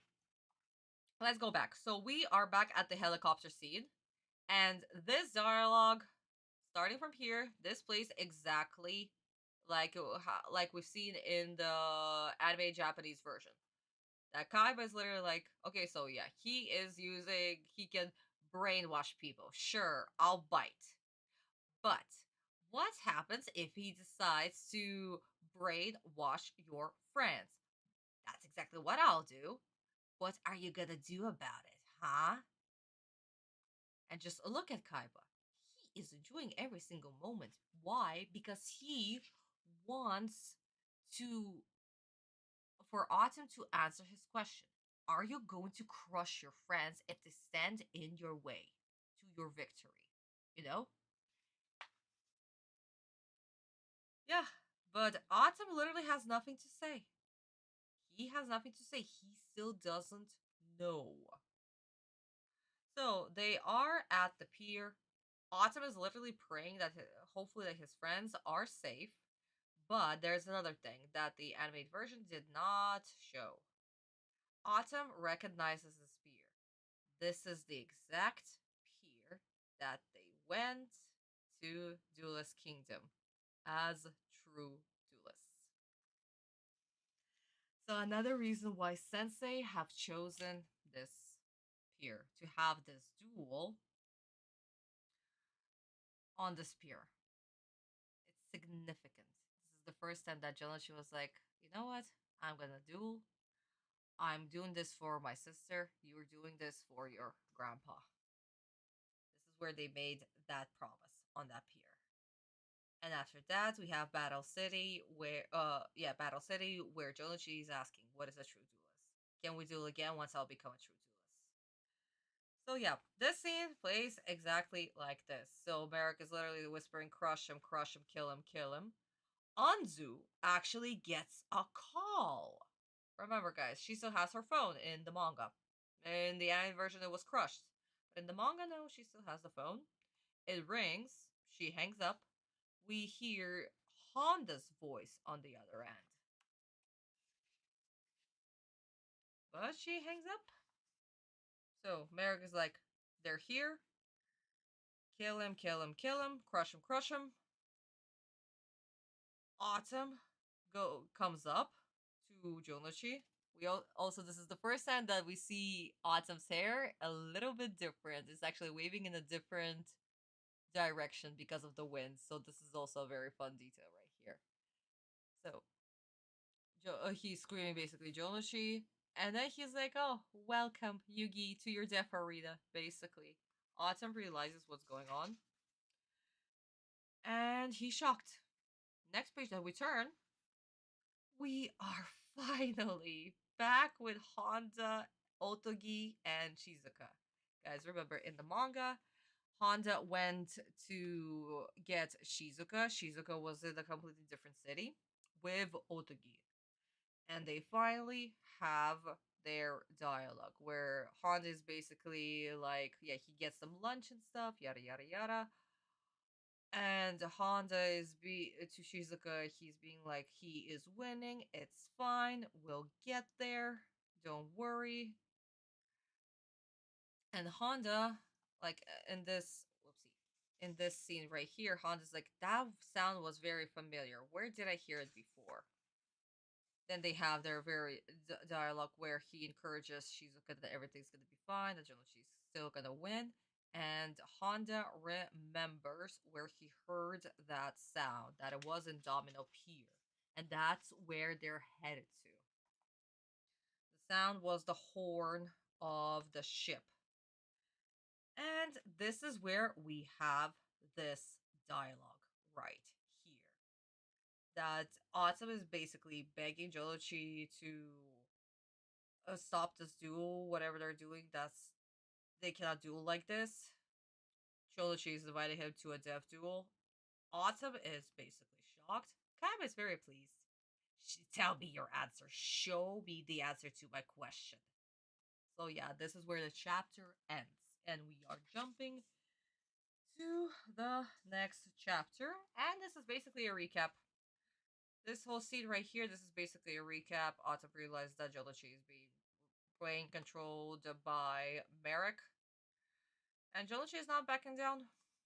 He's not backing down. He literally wants to kill him.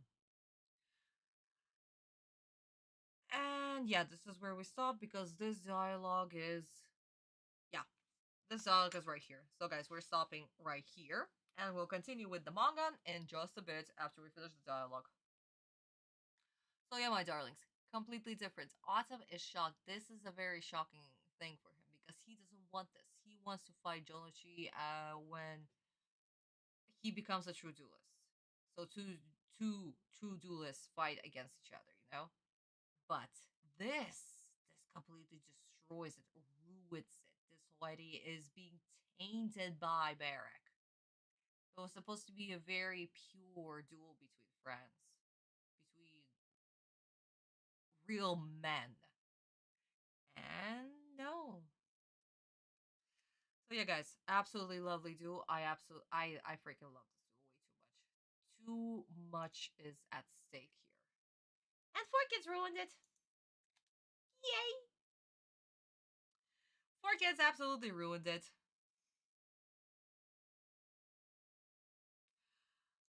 I need a drink. I need a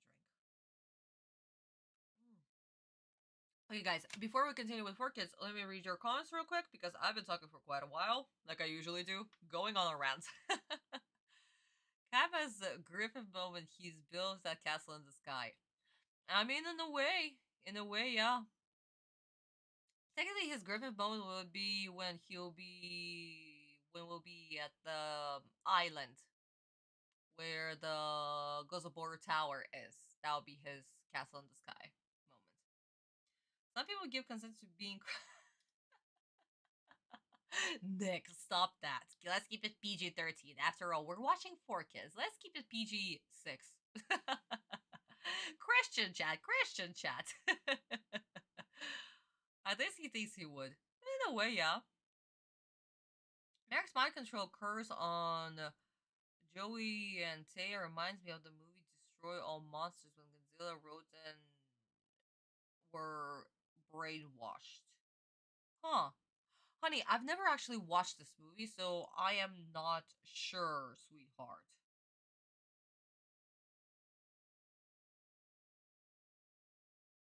Yeah, no, honey, I did not watch this movie. I'm so sorry, sweetie. I guess I don't watch too many monster movies, like big monsters destroy something. Like the only few movies that I did watch in that topic is of course the original Godzilla Japanese version, and a few remakes here and there, and the King Kong movie, like the original one and the remake, the like 2000s remake. That's it. I don't know. I'm not that fond of like big monster movies. I'm more into like thrillers. Movies that make me think. I need to see thrillers. If I can guess the plot in the middle, then it's perfect. If not, well, I guess the director, the scriptwriter, surprised and fooled me. Yeah, I don't know. I love movies that make me think. Same thing with books. I read books that make me think. If I watch something very simple or read something very simple, I just put it down. Like I don't know. I like when I'm challenged. Like when it comes to creative stuff, I like when I'm challenged. Another reason, guys, why Sensei was absolutely amazing. It's supposed to be a very simple duel. But guys, do we see the meaning of this duel now and why it's so freaking important? Right like Sensei. This man, absolute genius. Take all the notes that you can. If you want to write your story, take all the notes. I'm telling you, sweeties. No, Nick, I haven't seen that movie either. No.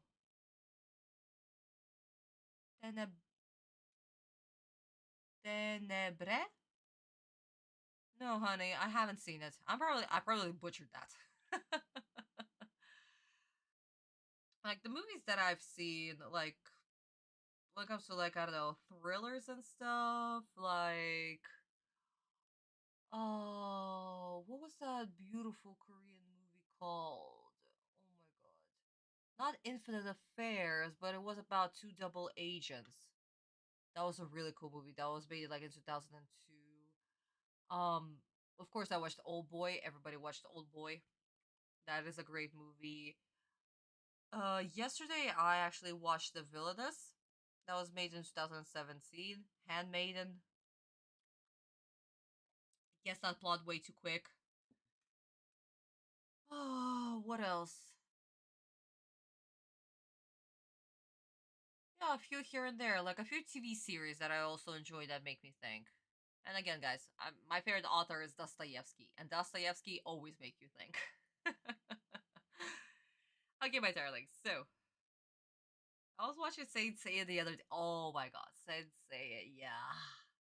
Oh, I love it. I love it way too much. It's why I had to use a couple of characters for Awaii's monsters for the Black Elves.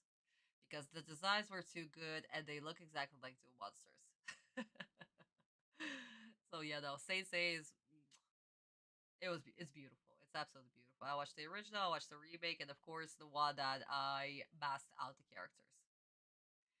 Okay, my darling. So anyway, let's jump. Let's jump into Focus.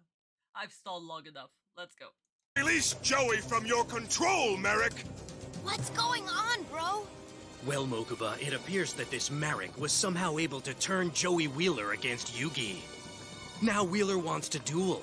This should be interesting, to say the very least. Interesting? But why? Well, if Wheeler is fighting on the side of Merrick and the Rare Hunters now, he may be holding the third Egyptian God card.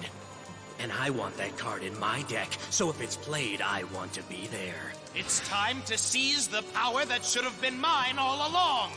Joey, I know you can hear me. Your mind is under the control of Merrick, and you must break free, understand? The same Merrick you vowed to help me crush. Think, Joey, you've got to remember your promise to me when you gave me your red eyes. It's true.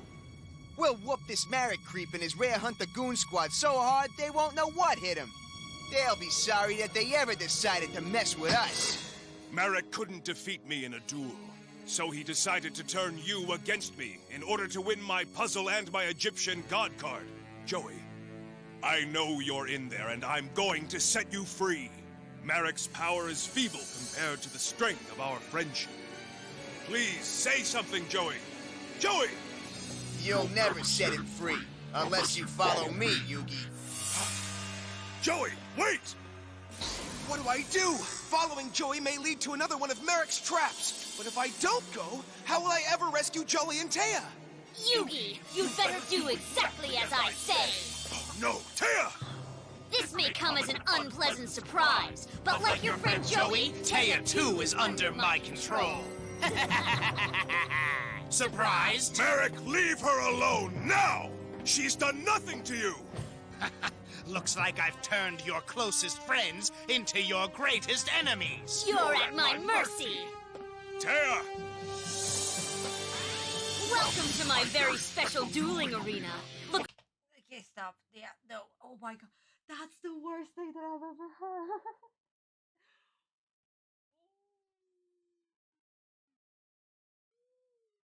Guys, that is the worst thing that I've ever heard in my life. Filter over Anzu's voice.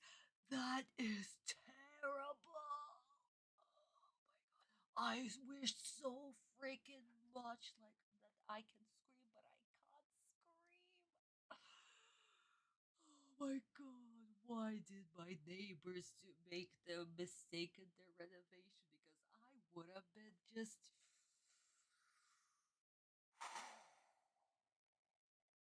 also, Cloud, hi honey, welcome to the stream. I can't scream. My neighbors suck.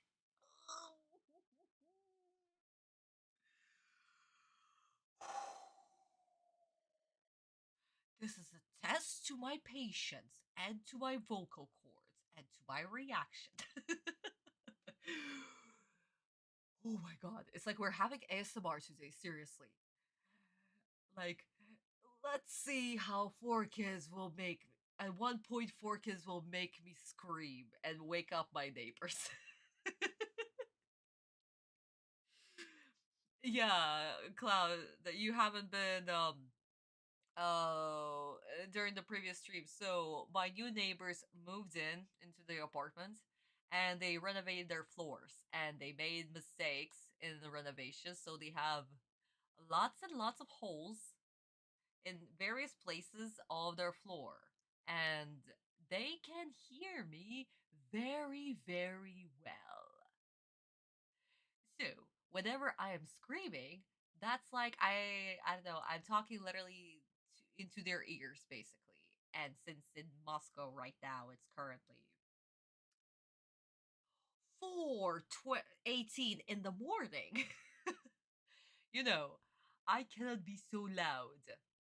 So until they'll be able to fix their floors, and I also on my end am soundproofing my ceiling just in case, I cannot be loud. So right now, today's stream is quiet as much as it can be. But they're testing my patience. I'm above. Which is why we have Autumn today. So if I want to scream, at least I can scream into him. We already done that before. Okay, so as I was saying, Anzu, no, a huge no, absolutely not, absolutely not. That is the worst. That is worse than geology. That is way worse than geology. Oh my freaking god. Also, we had a random screen edit. You guys will see exactly what I'm talking about once we switch to the Japanese version. Excuse me. Once we switch to the Japanese version, yeah, no, absolutely not. You'll see that horrible freaking mask. That's first. Second, where was it?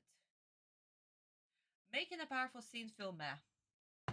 That whole thing, that was meh. Actually, no, let's not make a. I want to say this one. Dialogue that changes the original message. Autumn is dumb. Autumn is absolutely dumb. Wake up, Joey. Wake up.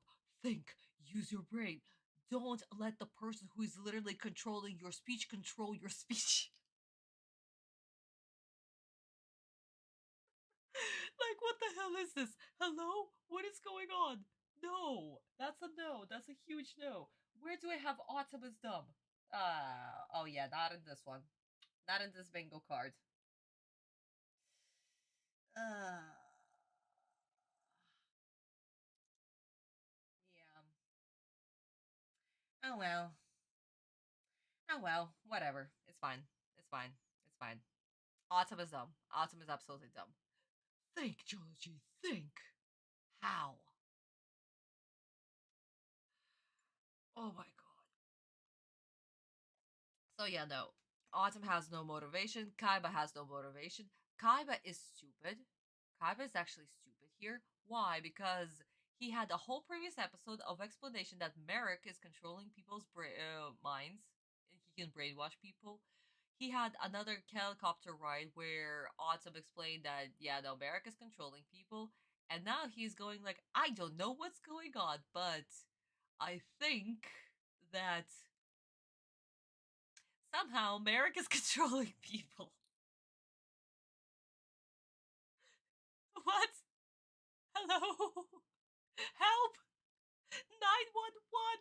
Yes, hello! I need a psychiatrist! Oh, sweet mother of Jesus. Oh my god. Well, technically raw.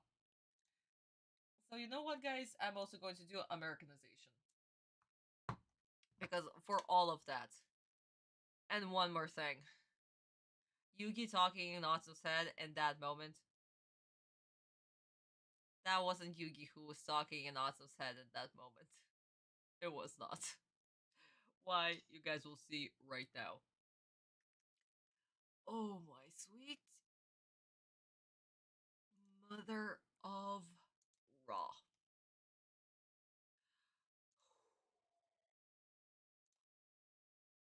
Take Yaka like a witch. Yes, absolutely. Jesus Christ. Nick, they can hear anything. everything. Like, I'm talking in English, and because again, in Russia we have what? We have war operation, right? Right. So when somebody's talking in English, the first thing that they think about is that a spy? Yeah, that's what they asked. And I'm like, wait, what? What are you talking about? Hello? I'm an English teacher. Yeah. And they're like, okay. Why are you talking at night? I have a stream where I'm talking to my English audience. Lovely. Can you not talk? Can you talk in Russian? Can you not talk at all at night? There was also that. So, oy. They can hear Merit actually running around. Like, if she's running around from one room to another, they can also hear that. But yeah, it was insane. Like I said, guys, this whole week I literally spent walking upstairs, making my mom make Merit bark so I can hear her upstairs, and literally look around the floor, look where the central heating is, because we have like water based central heating. So they had holes around that, around the pipe. And even in the corners, I could see like a little gaps. And I'm like, guys, who the fuck made your renovation? Like, I had renovation. I had my friends make renovation for me, okay? And my friends have done a much better job than these people. And they hired a company or something. So yeah, no. Right now, what they're trying to do, they try to fix whatever. This week. Next week, we're going to test it out to see what's going on. And yeah, if all the gaps are filled. No. My mom doesn't live upstairs. She lives in my apartment. I walk to my upstairs neighbors into their apartment while my mom stayed here in our apartment to make Merit bark so I can hear the sound, because how am I supposed, like, okay, fine, I cannot hear myself, below, since I'm up. So at least, like, if they say that they can hear my dog, then that means that, they can hear me, basically. So I had to test that out. And my mom, she's talking fairly quietly, so they don't hear her. They hear me and Merit. So that's the thing that I had to test out, basically. So my mom made Merit bark, and yeah, no, I heard her fairly clear. And I'm like, what the fuck did you guys do? And again, guys, I'm a woman. I'm not supposed to know any of this shit. And apparently, I'm smarter. Oh my god. They are a pain. They are a pain. And they also have a child. And that child is in 5th grade. And apparently, she goes to bed at 10 o'clock. And I'm supposed to be quiet after 10. And I'm like, okay, first of all, by law, I'm supposed to be quiet after 11. Thank you very much. And second, I teach kids. Well, I used to teach kids, but I know what time kids go to bed. You're forcing your child to go to bed at 10? Seriously? She's probably in bed looking at her phone at 10 o'clock. So yeah, guys. So, like I said, right now, yeah, stream is a little bit quiet. I do apologize for that, but until this problem is fixed, it is what it is. And hopefully, like I said, hopefully by next Saturday, it's gonna get fixed. Hopefully. Because I swear, if I cannot act like myself and use normal voice in my own freaking apartment that I own, hello? Oh yeah. Anyway, my darling, so enough about my neighbors. There is no point to talk about them. Just, guys, let's pray that by next week it's gonna get fixed. Yeah. Okay, my darlings, let's go. Let's watch the Japanese version. You guys will see exactly what I'm talking about. That Kaiba has motivation. Awesome has motivation. And Awesome speech is so much different. デュエリストである限り仲間であろうが立ちはだかる者は倒さなければならない。それがデュエリストの宿命。そうしなければ先に進むことはできない。デュエリストの宿命？いつもの友情ごっこや結束力などでは語れない。この戦いで遊戯に問われているもの。さあどうする遊戯。答えを見せてもらおうか。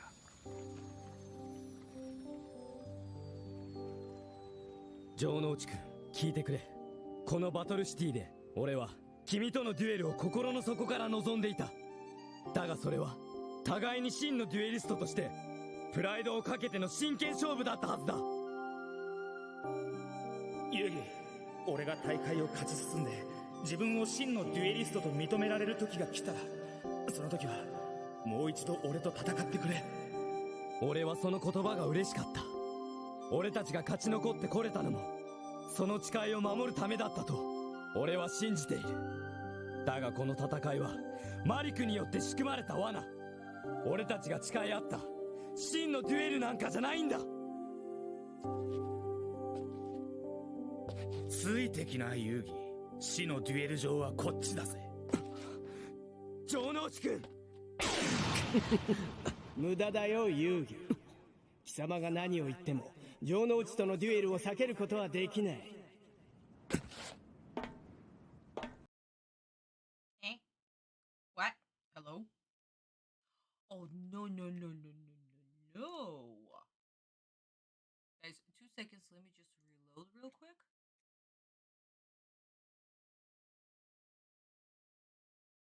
Guys, I apologize. Either my internet or the player died. One of the two.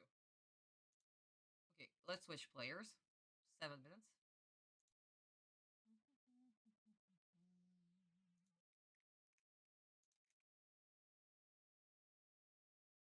Yeah, rip. I know. アンズ There we go. 城之内は僕の人形。僕の憎悪の記憶によって操られているからね。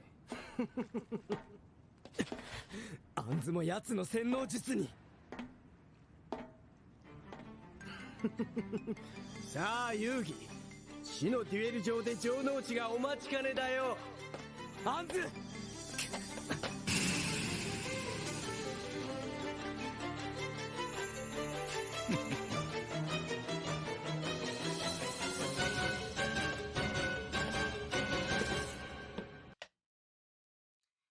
Oh, wow. Guys, wasn't this so absolutely remarkably different? Completely, like, we watched 2 completely different series? Yes. Okay, guys, first of all, remember, guys, I told you about the random edit, right? So, what do we have? We had 4 kids for no freaking reason.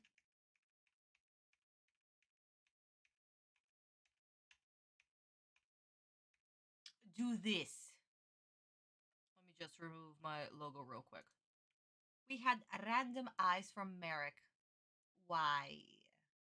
Why was this necessary? Because 4 kids. That's why we had the random edit. Second of all, Autumn is not telling Jonachi, think. None of that nonsense. He's actually explaining. He's trying to get to his heart. He knows that he's under control. He gets that. It's fine. It makes sense. But maybe he can try to reach his heart, and maybe Jonachi could awaken and break. And this could actually break him out of the control. He's trying. He's actually doing something. And in the 4Kids version, none of that.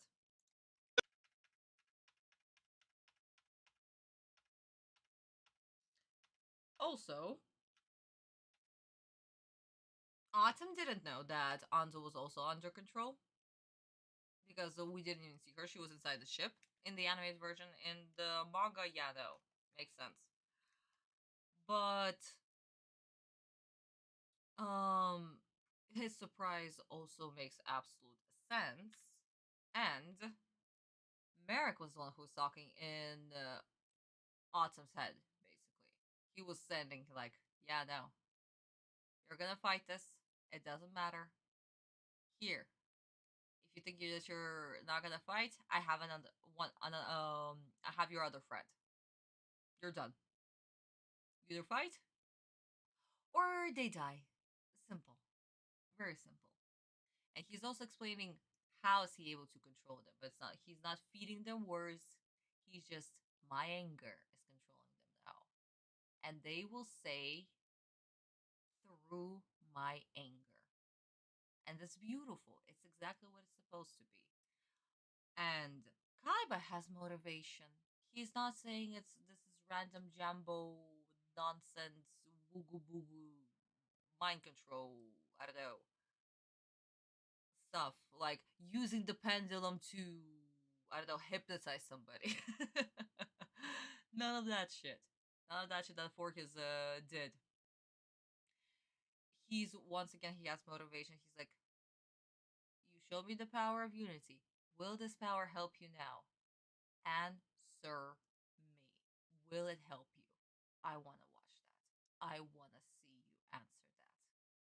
He doesn't know that they're gonna die. Not yet. I mean, sure, it could be the arena of death. Okay, sure. I mean, he done Death T, okay? It's fine. But that depends on what kind of dude this will be. And we're actually going to see a very interesting side to Kaiba. Kaiba, the guy who literally tried to kill Autumn multiple times. Yeah, no, this is gonna be fun. Hey guys, let me read your comments real quick before we jump into the manga. Yeah, no, rip the player, I swear. Yeah, having no privacy, guys, sucks. Seriously. I cannot even talk in my own native language, basically, because people think whatever they want to think. Well, technically, I have two native languages, English and Russian, so... Russian because I was born here, and English because I grew up on English, basically. That fork is making sure you know that geology is possessed. Yeah, in case you forgot, and reminding you every single freaking time that he's possessed. Again, 5 seconds later, he's possessed. Do you remember that he's possessed? Yeah, he's possessed. We could have heard the real voice actors voicing their respective characters in the Japanese version, just like the English version. How does studio... just to show that Anzu is being controlled by Merrick. That's why we have the Merrick's voice. It's for us as audience to visually and through audio understand that she's being controlled. You know? Simple as that. Dweezil! Dweezil! Oh my god, hi honey! I haven't seen you in such a long time, sweetheart. Hello, hello, hello. Honey, I cannot talk today very, very loudly. There is a whole story. I don't want to get into it again because I'll go on another 10-minute rant. But it has something to do with my neighbors and today's stream being quiet. So enjoy the little ASMR from me. But yeah, my darling. So they done it to just for us to visually and through audio understand that she's being controlled. That basically this is what Merrick is actually saying, you know? Because in this case, this is not Anzu speaking. This is actually Merrick speaking through Anzu. In this case, actually. Because with Jonachi is he's being controlled, but the words are his. With Anzu, that's Merrick directly talking to Autumn through her. That's the difference right there. And that's why we needed to visually and, verbally hear Merrick's voice. Oh, I see, Dweezil, honey. No, honey, I completely understand. It is absolutely okay. But seriously, thank you so much for joining the live streams. Oh my god, I really, really missed you, sweetie. Cloud was also here a while ago. Like, guys, when my OG come back to my live streams, this is so freaking amazing that you guys do that. Seriously, just it brings me tears of joy that you are still with me. Like, how long have we been doing this? 2 years, 3 years now? These live streams. Oh my god. No, it has been a long time, and we're still even done with season 2. How many years is going to take us to finish all of it? But yeah, guys, when my OGs are here, I am so freaking happy. But seriously, guys, life is life. I completely understand when you guys can't make it. It is absolutely okay. After all, I'm doing this when In my case, very, very late. In your guys' case, in the evening, or you guys have work. But whenever you can join me, seriously, it makes me super happy. Thank you so much, sweeties. It has been a while, Dweezil. Absolutely, sweetie.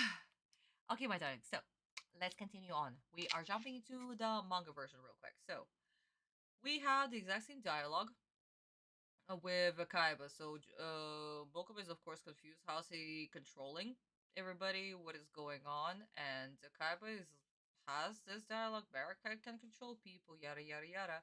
Yugi, you show me the power of unity. What are you going to do? Show me the answer. Are you actually going to walk all over your friends? Or are you, I don't know, surrender? What are you gonna do? Show it to me.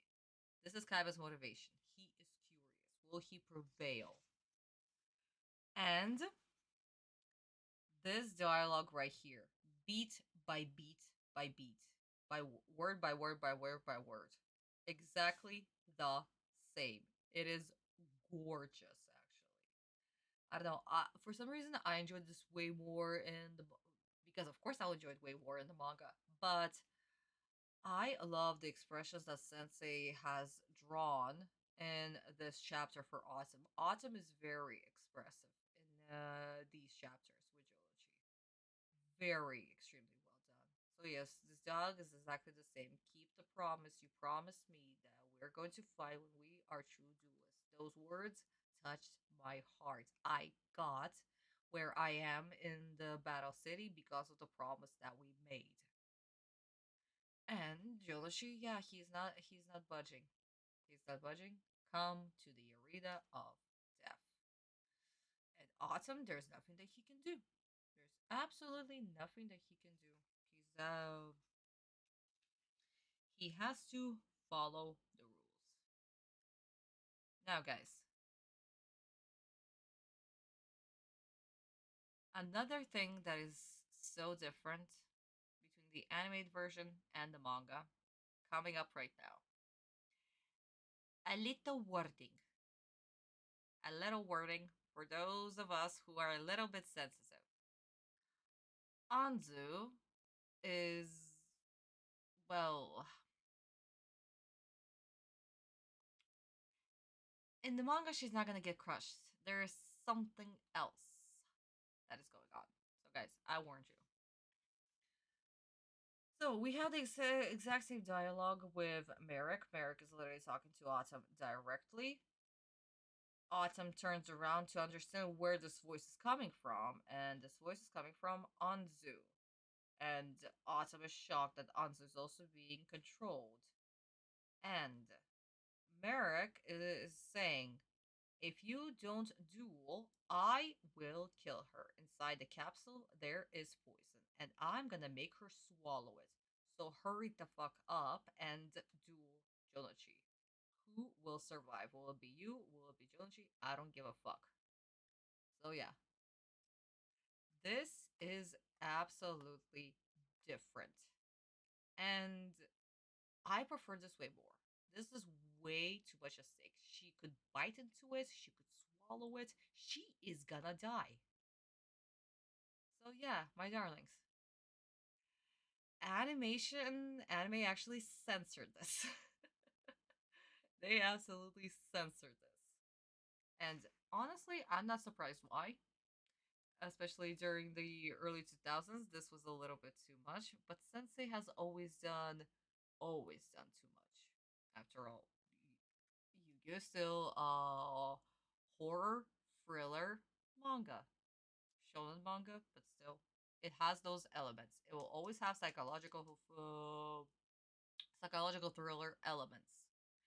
This is how it is, and the stakes are immediately higher. If Autumn doesn't duel Jonlichi right now, in a few seconds, Anzu will die.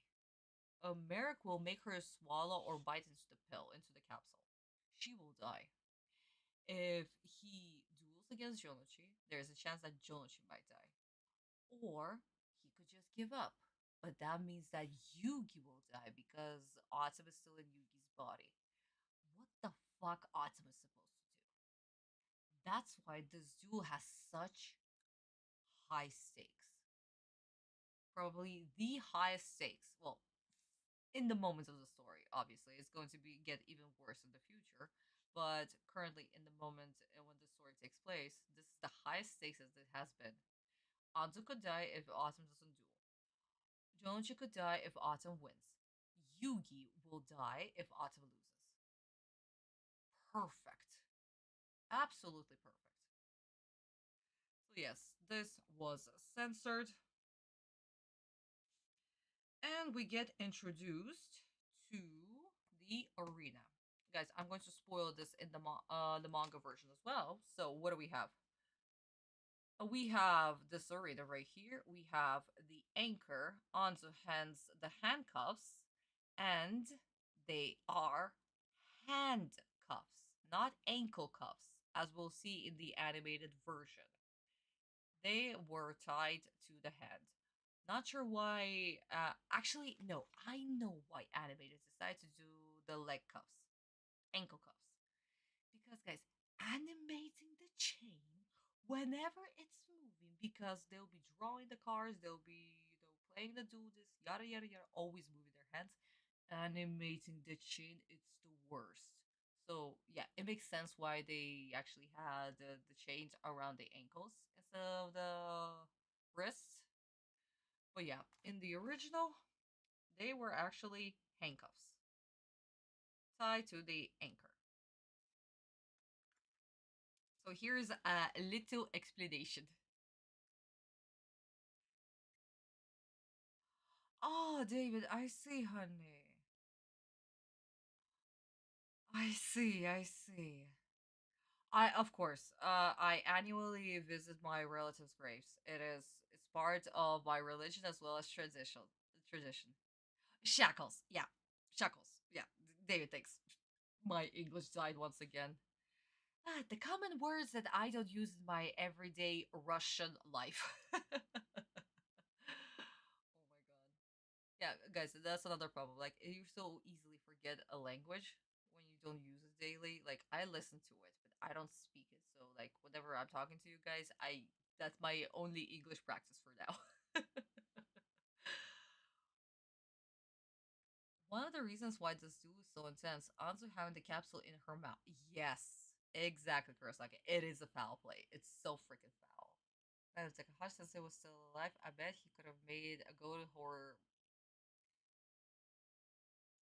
season 0 doesn't count because it's part of the manga. It's the first arc. It's still going to be that. So technically, in a way, since he did make a horror manga, Yu-Gi-Oh is still psychological thriller. It's still a horror in a way, most of the time. But yeah, my darling. So once again, guys, read the Bible. The Bible, it's the most important thing. Animation is still going to censor a lot of things simply because it wasn't suitable for the audiences of that time. And imagine how much now it would have been censored. Actually, no, not that too much. It probably would have been also adapted closely to the material. If the ratings were high, and if it would survive at least 4 to 5 years. Well, yeah. I kind of wish Autumn still looked as freaky as he did in the early chapters. No, Autumn has developed way too much. He had huge character development, my darling. So he wouldn't be so freaky as you put it, Hyundai. Definitely no. And not to mention, it's so much easier to draw Autumn like this. Very staple, very, you know, having a proper shape than always having him with very wavy bangs and stuff.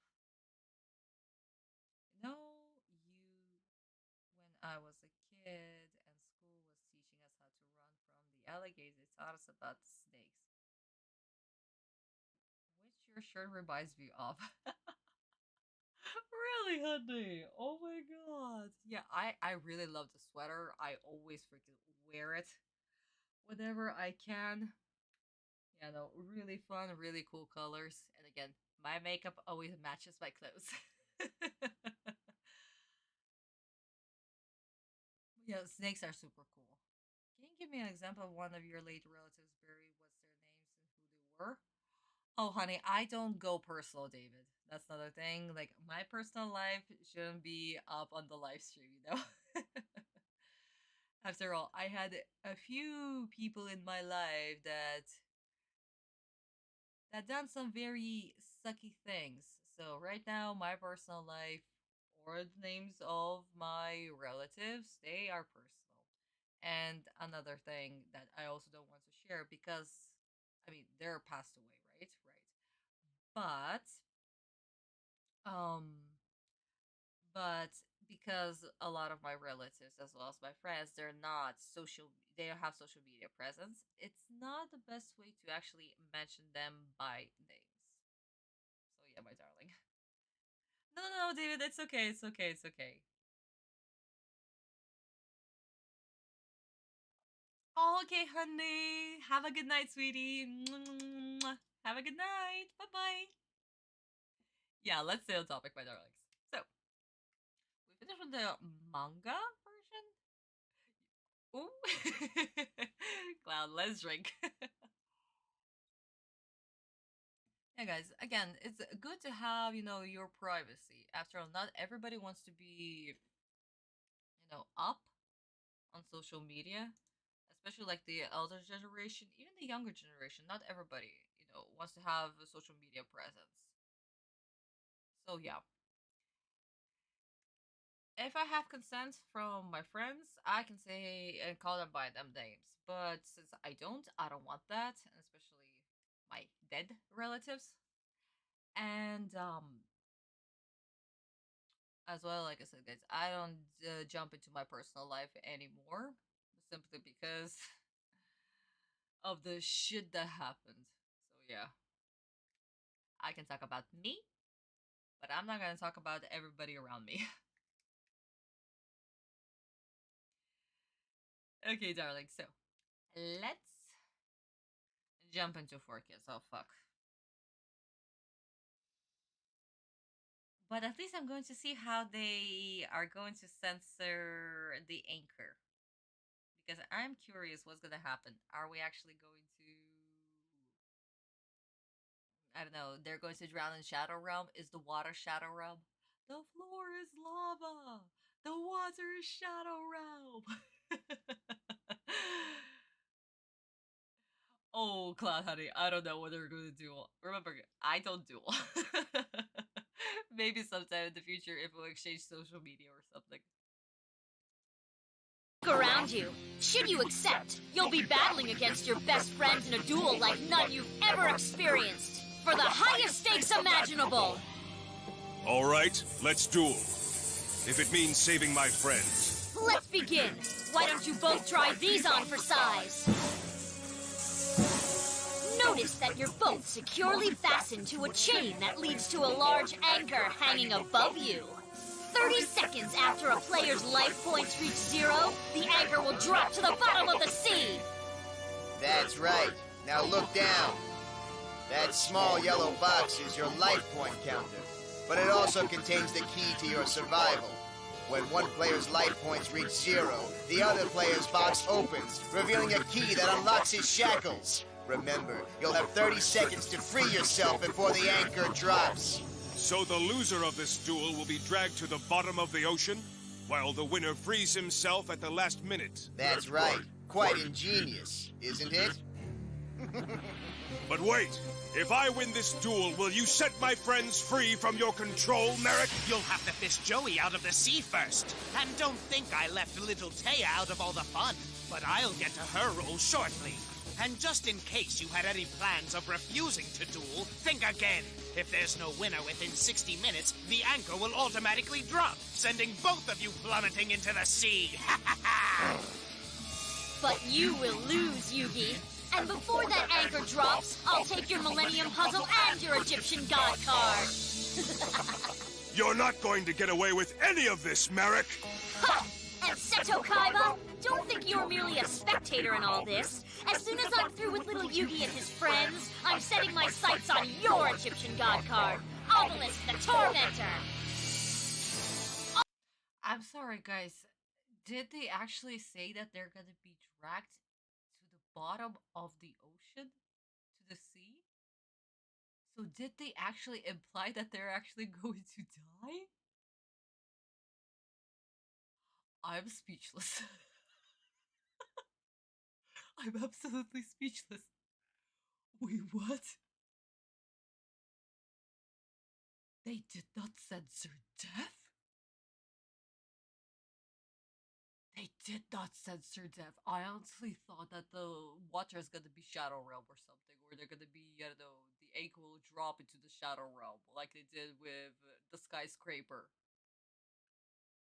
But that is amazing.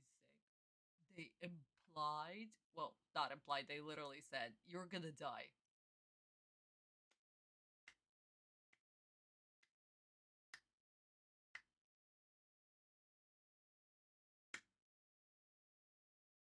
I hope they're not going to change their mind in the next 30 seconds and say that the anchor is going to drop into the Shadow Realm or something, or in the next episode or whatever. Like, I would be pissed. But that is amazing. I'll drink to that. Oh my god.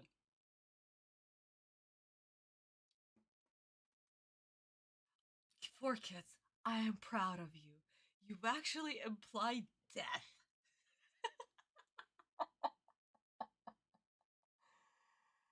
Oh. Oh my god. You know, I told my friend about having a duel like this, and he was down for it. Now I can only imagine dueling for a key not to drown.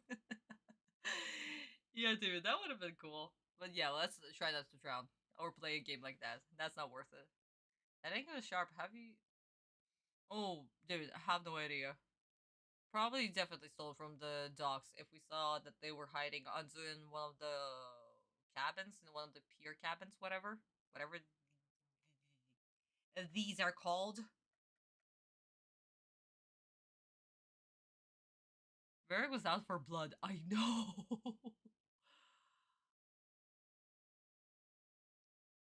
Everything is just, yeah, obviously it's still crap, obviously, but guys, they imply death.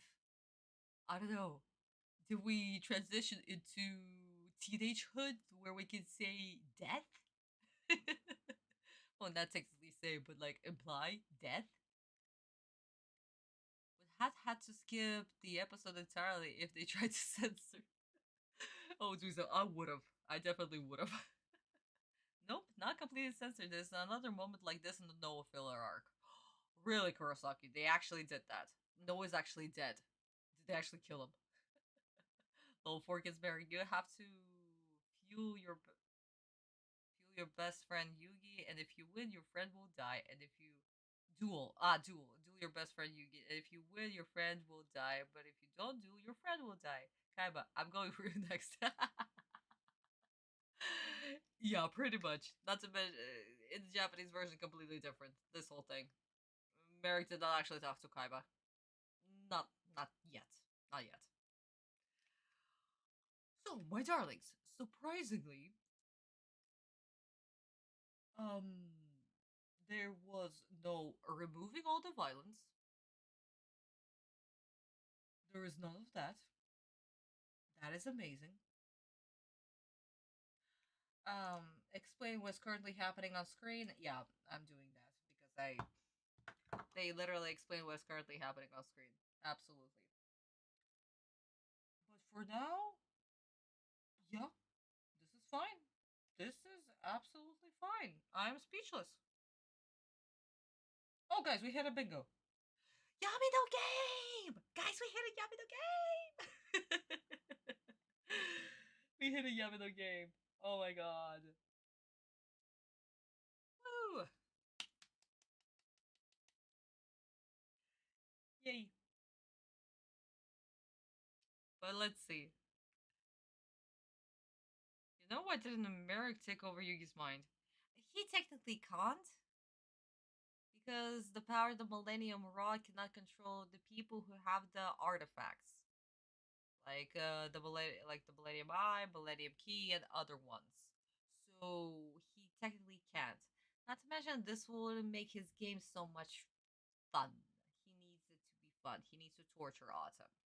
So yeah, no, he definitely wouldn't do that. Or even Kaiba's mind. Right there, he could have just taken the god card. He could have. He absolutely could have. But it's so much more fun to torture Kaiba, to torture Autumn. Why not? This is all a game. Everything is still falling into place. He's still going to win. So yeah, no.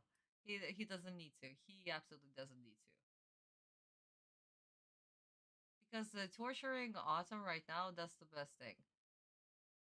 Making Kaiba pay for taking the god card, that is it. That's still fun. So yeah, no, I completely understand Merrick. And surprisingly, if Merrick did try to take control of Kaiba, he probably wouldn't be able to because Kaiba, well, technically his predecessor, his ancient Egyptian version, was the one that was holding the Millennium Rod. He was the owner of the Millennium Rod. So even if Merrick tried, that would have actually triggered the Millennium Rod earlier to reveal more memories to Kaiba. So yeah.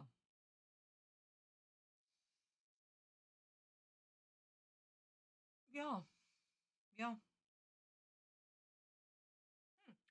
Good question, Cloud. It actually made me think a little about how the items work and stuff. So yeah, guys, woo, first Yamano game. We actually got it. Yay.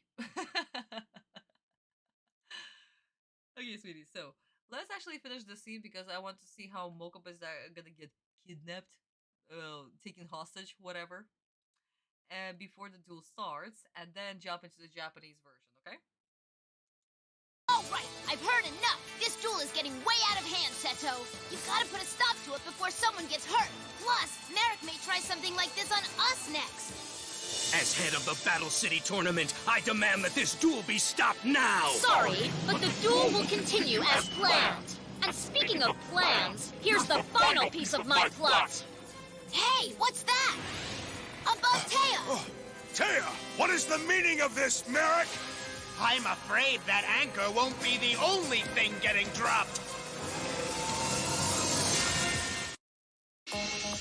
I've taken extra measures to make sure no one interferes. So don't try. If you attempt to stop this duel, the crate you see hanging over my head will fall. You wouldn't put poor Taya in danger, would you? Make one false move and I push the button, releasing the crate above the girl's head. I can't stop this duel. Now that everything seems to be in place and everyone is familiar with all the rules, why don't we start the show? Oh wait, I almost forgot. I wouldn't want little Taya to miss all this. Taya! Where am I? What's going on? Hey, I'm trapped! Now then, there's... They did not censor Taya being crushed. Anzu. They actually said that, yeah, no, she's gonna die if this crate falls on her. I'm sorry, 4Kids. What happened? Where is all the Shadow Realm stuff? Where is that? I was having fun with the Shadow Realm. What's going on? They grew up, guys. They actually, yeah, no, were like, wait, this episode is too much. We're doing this for teenagers. Our audience in 1 year grew up. We're doing this for teenagers.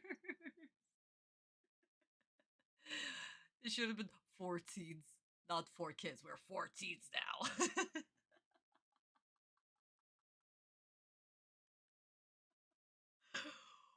Oh my god. I am so freaking proud. Oh my god, it's the best episode ever. I am so proud. I'm actually gonna cry I'm gonna cry tears of joy. Yeah, guys, we got to the skull. We got to the skull. What's in it? Oh yeah, I had whiskey. I had grape juice. Coconut juice. That starts with a whisk. But yeah, my darlings. So, yeah, no, I'm actually happy. I'm enjoying this episode. immediately this episode became good.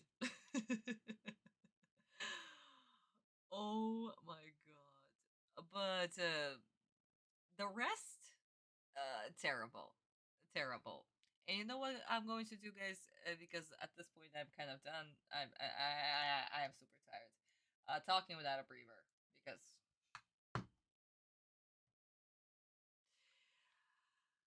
listening to Anzu having the filter with Merrick's voice on top and the cackle and all of that, and it's just on and on and on and on and on and on and over explanation, explanation, explanation, explanation, explanation.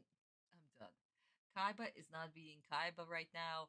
Mokuba is literally commanding Kaiba to do something. No, you don't do that. You don't tell Kaiba what to do, okay? And him being the obedient puppy as the president of the Kaiba Corporation, I demand you to stop this too. No, Kaiba is not going to be a puppy and follow a command from Mokuba. Okay?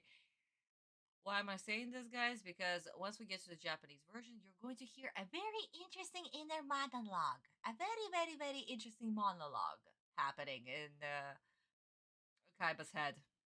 That's actually going to explain his reason why he's doing what he's doing. Seriously. Merrick was on a boat and just decided to do a bunch of boat-related rules for this too. Cloud, no. 4 kids, no death allowed. Also 4 kids, let's kill Anzu. Apparently, even 4 kids hate Anzu, so you know what? F it. Go ahead, Anzu. We don't need you. Well, Kaiba actually cares about one of Yugi's little friends. Apparently. Apparently, Dweezil. Apparently. It will all make sense in the Japanese version, and it will make even more sense in the manga version. Well, not quite. It's more complicated. Indeed. Finally, they're doing something that isn't talked to about realms of shadows. Yes, hallelujah. Yeah, I may have had a delay remembering all the details. It's okay, Sweezel Honey. It's okay. CG Honey, welcome to the stream. I haven't seen you in such a long time, sweetheart. I'm not the only one who thinks that Yu-Gi-Oh! Shadow Realms are basically a prototype for Saw. No, CG, you did not go there. You did not go into the Saw franchise. Hell no. Actually, you could be right. The thing is, because he cares about her, probably I don't want her death on my hands type of thing. I mean, imagine the lawsuits. He hosted a tournament where somebody died. Imagine the lawsuits. I mean, yeah, sure, he owns the whole freaking city. That's true. That's correct. But at the same time, imagine the lawsuits. But what's I was shocked when I first saw these deadly, really, David. I mean, they're not even deadly. They're fine. They're not even deadly. In the manga, yes. They were way worse. It was also a matter of, yes, Weasel, exactly, because she did save Mokuba, so technically, Kaiba did owe her a little bit in the animated version. Different. Mokuba's only suggesting to seize the duel until Merrick prevented the. Yes, but at the same time, Kaiba is not a little puppy to follow his little brother's, command. Or suggestion. That's Kaiba. He doesn't do that. Kaiba doesn't care for his friends. He has a company and cannot have any deaths for it. Exactly, Cloud. Exactly. Like I said, lawsuits. America's evil. I sure hope he doesn't get any more evil. Yeah, very evil. The most evilest of them all. The evilest. That's not even a word, but who cares? America invented this word. Really, David? I mean, in a way, yeah, that makes sense. Especially because 4 kids also didn't censor it. 4 kids did not censor death. I'm so shocked. I am so shocked. Oh my god. Okay, my darling. So let's jump into the Japanese version real quick, and of course discuss the manga version. これがデュエル場。デュエルの前にこの足かせをはめてもらおうか。これは俺と城之内くんの足かせは宙吊りにされた怒りにつながれている。そうだ、この怒りは重さ300キロ。プレイヤーのどちらかのライフポイントがゼロとなった30秒後に爆破され落ちる仕組みになっている。そして足元を見ろ。この箱には相手のライフカウンターがついている。この箱の中に足かせの鍵が入っているってわけだ。相手のライフをゼロにしたプレイヤーだけが鍵を手にできる。つまり30秒後に怒りが海に沈む前に足かせを外せるってわけさ。足かせを外せないデュエルの敗者は怒りと共に海中に引きずり込まれる。そうさ、俺かお前のどちらかがな。ダメだ、こんな危険な戦いを城之内くんとできるわけがないじゃないか。貴様はもう逃げられないよ。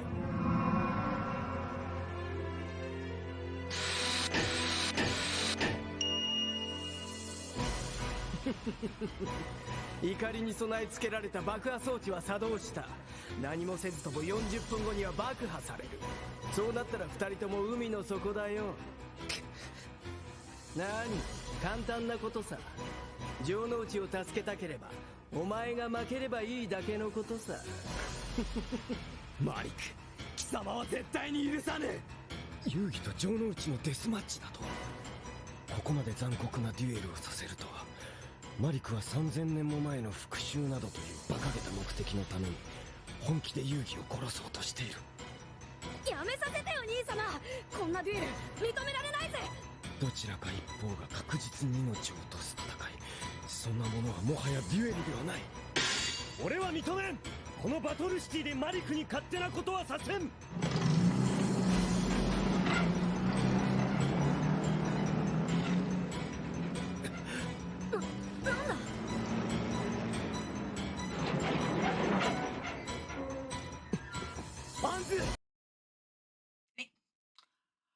Okay, what is going on with the Japanese player? Excuse me. Double excuse me. Hello?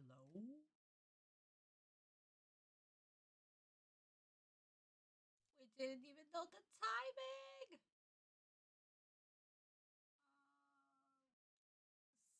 Somewhere right here.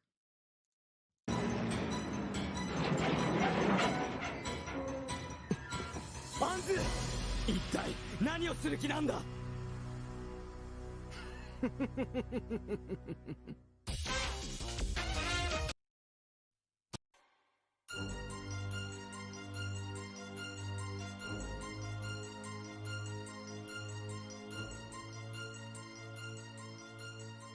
よく見てみろ。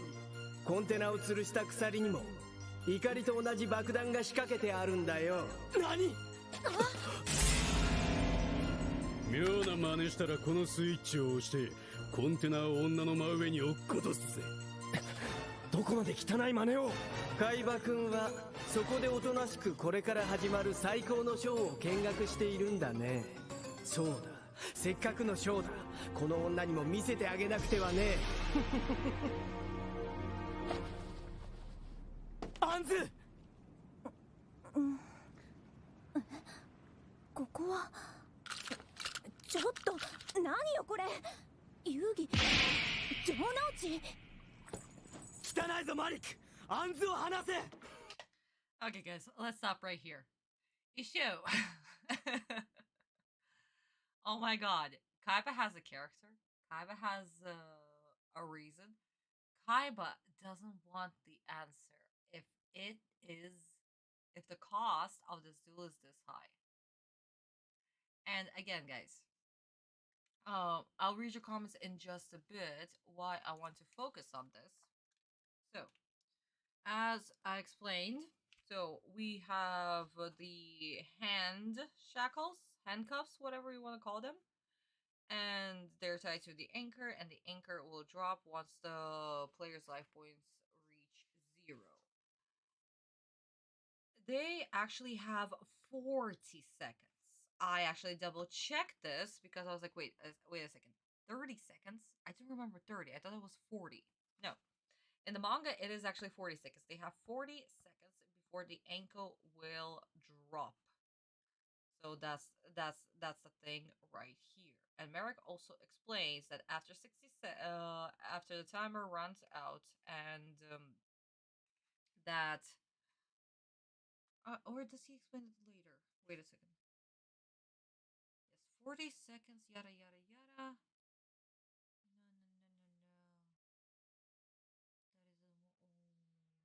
Yeah. So he explains that if the two players don't if one of the players' life points doesn't reach 0 in 60 seconds, the anchor will still drop, dragging them both. So yeah, even if Autumn doesn't want to duel and wants to stall for time, he technically can't. In 40 minutes, the anchor will still drop. That's first. Second, about Kaiba. Yes, Mokuba does say that we cannot have this duel. We need to help. We need to stop this. Kaiba, despite who he was and despite the shit that he did, and we remember Def T, even he remembers Def T, and he mentioned it. Even I wouldn't do this because this duel is dishonorable. Kaiba has grown so freaking much that he thinks this whole setup is dishonorable. I'm telling you, my darlings, Kaiba, don't mess with Kaiba. At this point, Kaiba is absolutely superb. And another reason why Kaiba actually doesn't do anything, it's because finally Mokuba is actually being threatened. It's not just Anzu and it's not just Jonochi. We can see Anzu standing right there with the pill in her mouth. Mokuba is actually also being threatened. He's gonna get freaking, I don't know, killed. Basically, he gonna get stabbed to death. So that's why Kaiba can't do shit either. He can only watch as well.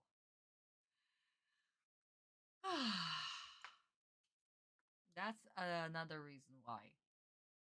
So I'm not sure why in the animated version decided not to have Mokuba be, I don't know, his life be threatened. I don't know why. But here in the manga, yeah, no. Kaiba's hands are also tied. But guys, just think about it. Kaiba thinking that a death match is dishonorable.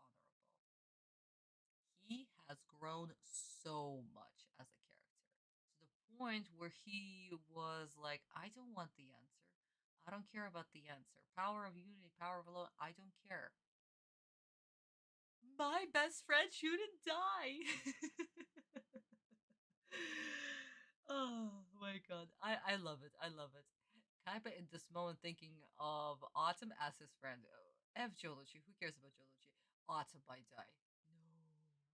So yeah, no, I love it. I love it. It's these tiny little details tell you everything you need to know, sweeties. Okay, let me read your comments real quick. So, to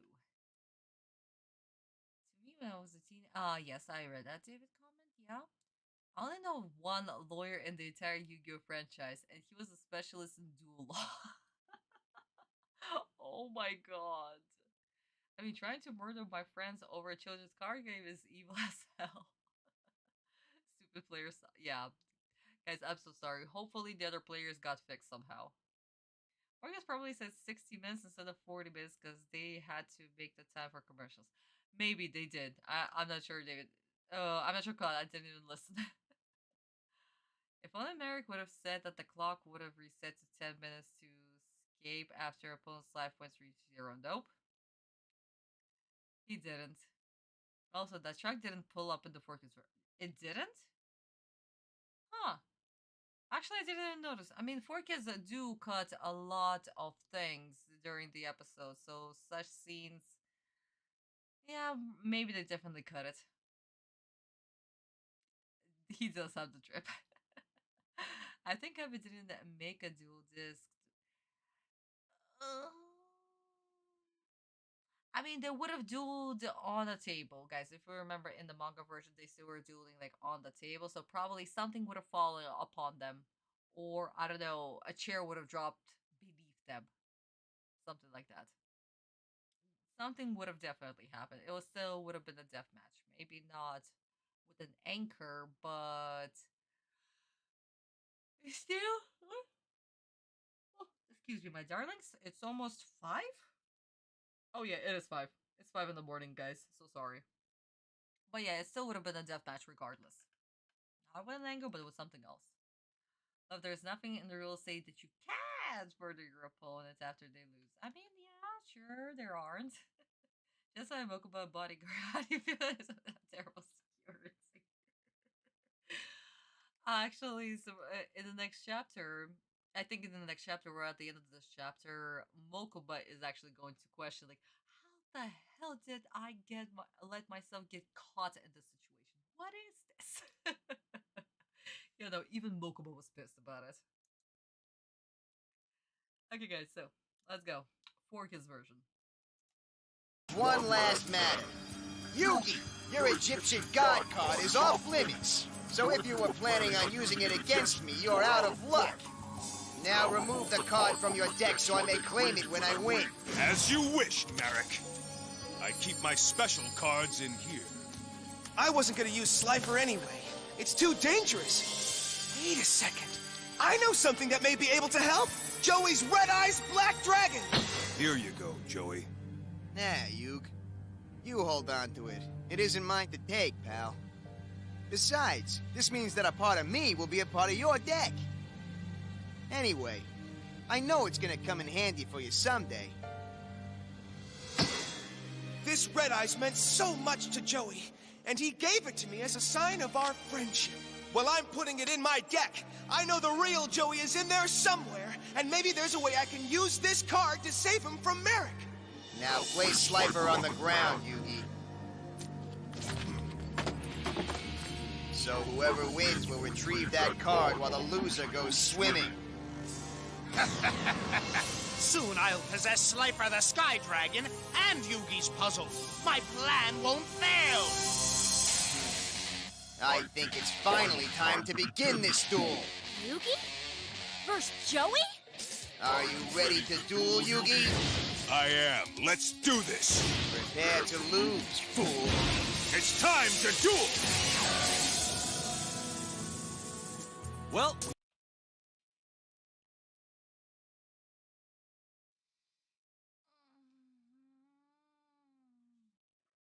Autumn, come here. Okay, so.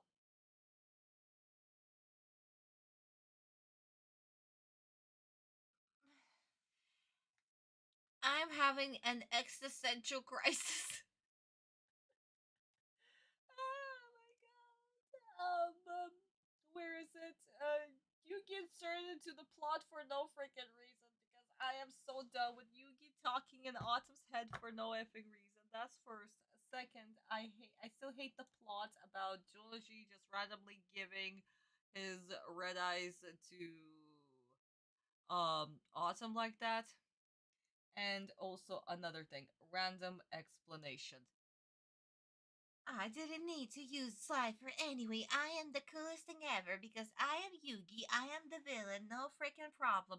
Oh yeah, I have another card that I'm just going to put in my deck for no freaking reason because apparently I have a freebie.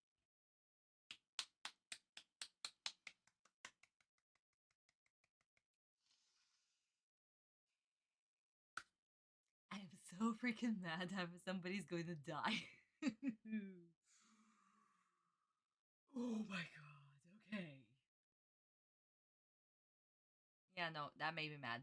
That actually made me mad. You know what? Oh, fuck 4 kids. I take every compliment that I said the past 30 minutes ago, or 10 minutes ago, about censoring of death. That actually made me mad. We're back to me being mad. Very quietly mad. Fuck you, neighbors. Fix your goddamn floor.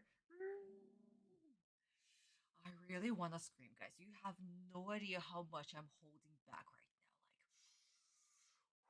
Like, this is the test of my willpower. Seriously, guys, it's the test of my willpower. stronger drink, guys. Seriously, if I knew that I needed to hold back so much, I would have made much stronger drinks because this is not cutting it.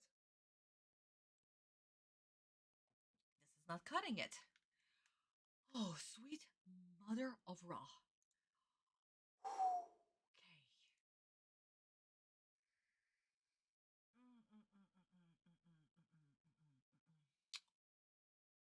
Guys, let me read your comments real quick before we jump into the Japanese version.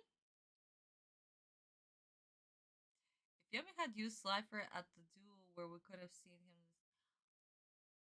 he definitely would have, David. That's true. That's Autumn would have never used Osiris. He wouldn't have used Osiris against Jonochi. Absolutely not. He even hesitated to put it in his deck when he was dueling in semifinals. So obviously, no, he wouldn't. He wouldn't have used it here. He wouldn't have used it here, and he probably wouldn't have used it in semifinals. But in a way, he was kind of forced to at that point, so that's why he did. And also, Merrick wouldn't allow him to even put Osiris in the deck. He wouldn't have. So there's a shot of Pharaoh taking off his belt and pulling out red eyes, but then it shows that he's not holding his belt in either hand. It's just a card. Alright, the following scene shows that he's holding his belt and he's throwing on the dock. Yeah, Kurosaki, we're actually going to talk about this scene once we get to the manga version. We'll talk about it because I have problems with this scene. Manga has done it so much better because, of course, it did. Every single scene that we can talk about, it's always Sensei has done it so much better. But we'll get to it, honey. We'll get to it, okay? Trust me, I've seen the fusion between Yugi and Jonoshi's cards look like. Get those cards far away from each other. Oh, CG, you did not go there. You did not go there. But yeah, my darling. So let's jump to the Japanese version real quick. See how different it is, how the dialogue is different, and overall the atmosphere. そうだ、もっと苦しめ。だが我が一族が受けた苦しみはこんなものではない。もっと苦しめ、ファラオよ。そして死ね。そうそう、忘れるところだったぜ。遊戯、てめえが海の木図になるのは構わねえが、オシリスのカードだけは残しておいてもらわねえとな。さあ、てめえのデッキの中のオシリスを出しな。神のカードはこの中に入れてある。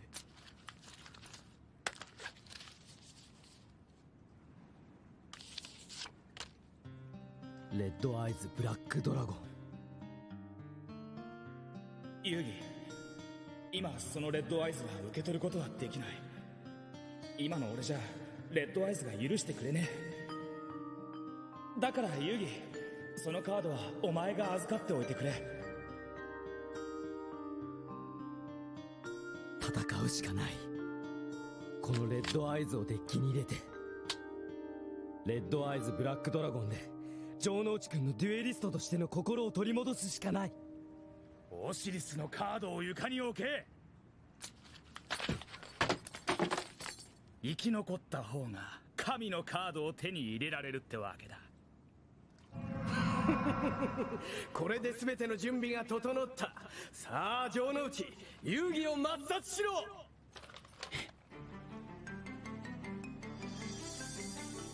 遊戯、城之内。勝負だ、城之内くん。互いのデッキをシャッフル。デュエル。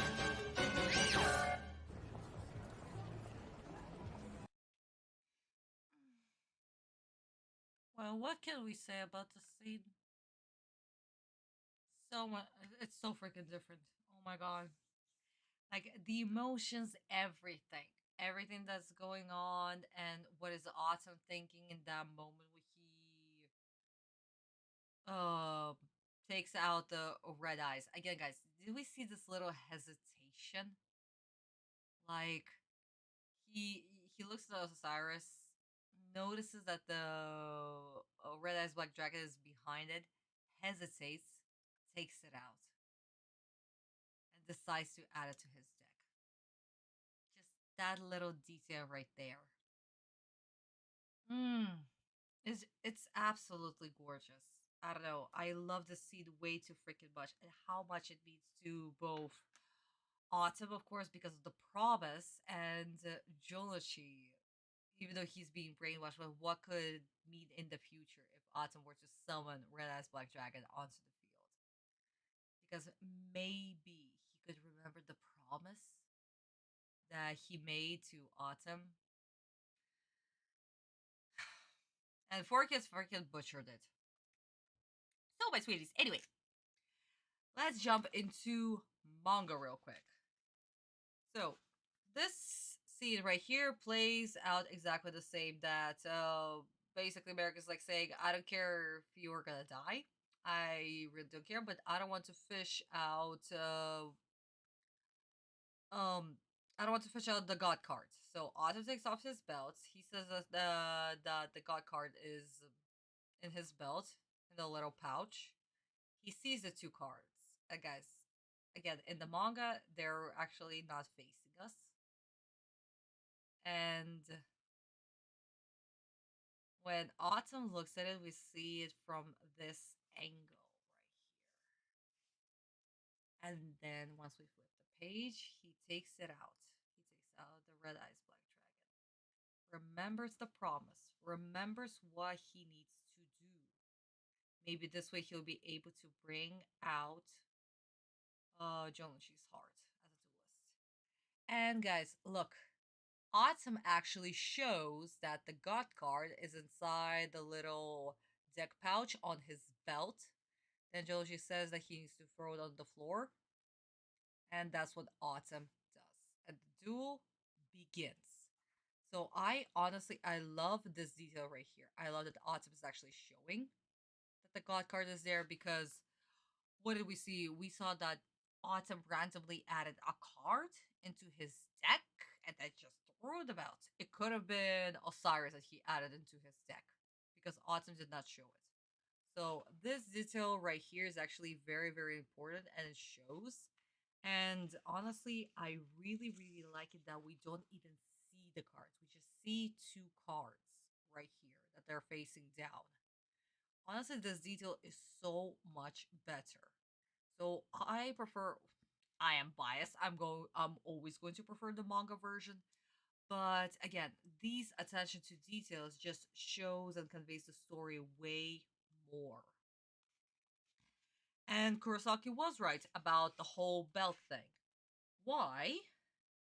Because in the manga, we can see that with one hand, Autumn is holding the card, and his other hand was holding the belt. He could have placed it basically anywhere.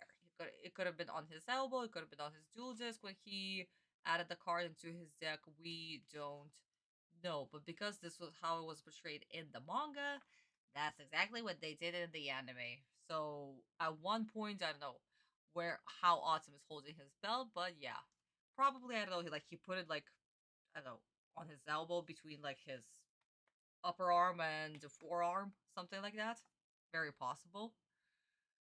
But yeah, my darling, so that's a little difference. And the storyboard artist for Kobayashi Sensei, he's always following manga beat by beat by beat. He'll be doing the same thing for another anime that we also discussed, Kudo Sensei. Kudo Sensei also very similar, like he's also following beat by beat by beat by beat. So yes, my darlings, that's the little difference. And if you, sweeties, want to convey emotions way more, add just these little tiny details in your story, or if you're drawing like a comic book or a manga, add these little details. They speak way more. Show visually. That's why we have the golden rule. Show, don't tell. Don't be for kids. Don't literally say what is currently happening on the screen, or add unnecessary dialogue for no freaking reason. Oh my god. Okay, guys, but here we are at the filler. Because this scene will be taking place in the manga. That will be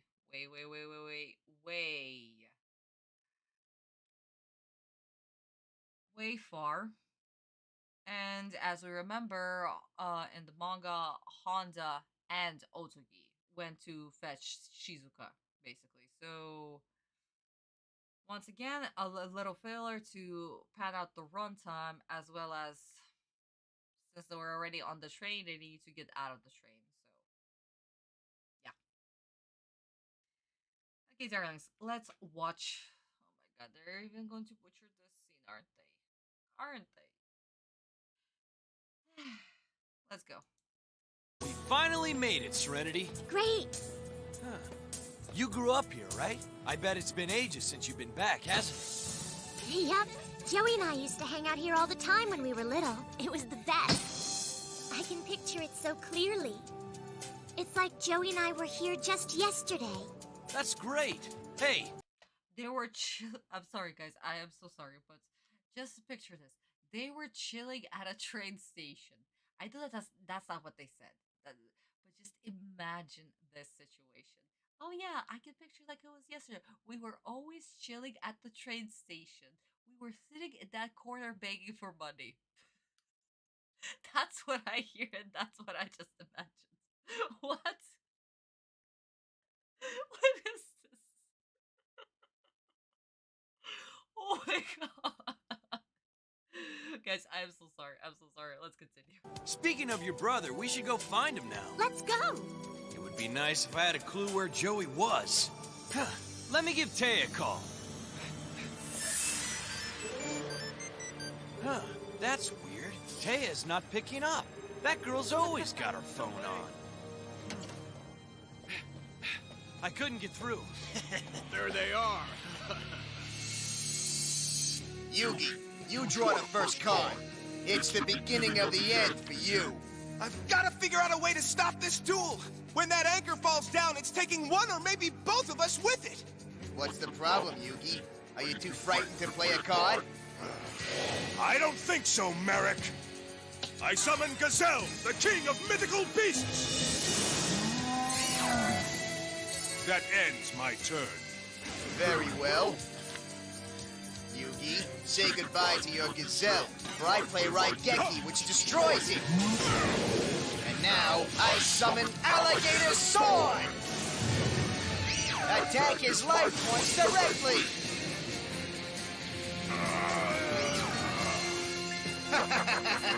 Surrender yet? Or do you want more? I hope you're not going easy on me because we're old friends, Yugi. You'll be sorry. We're not friends, Merrick.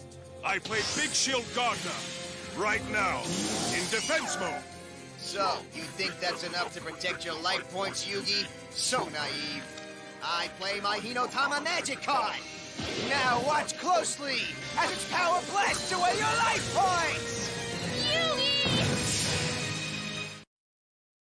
That's the second time he attacked me directly. Ah, that third-rate duelist Wheeler never had cards that powerful in his... They censored it. They censored Fireball. Guys, we got him. We got him. We got him. We got him. We got him. We got him. We abso-freaking-lutely got him. So, where is it? Removing all the violence. Yes, thank you. I needed that. The third monster sound effects, because of course. At this point, of course.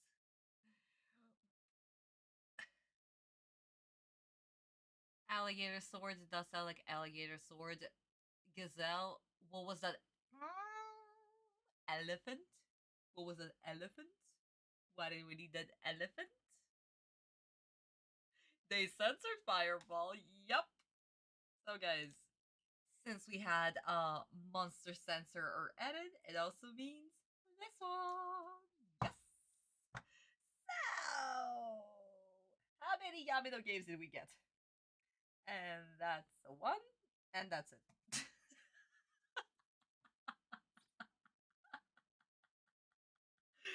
Guys, we got the second Yamino game. Congratulations. Oh my god. I thought there would be more.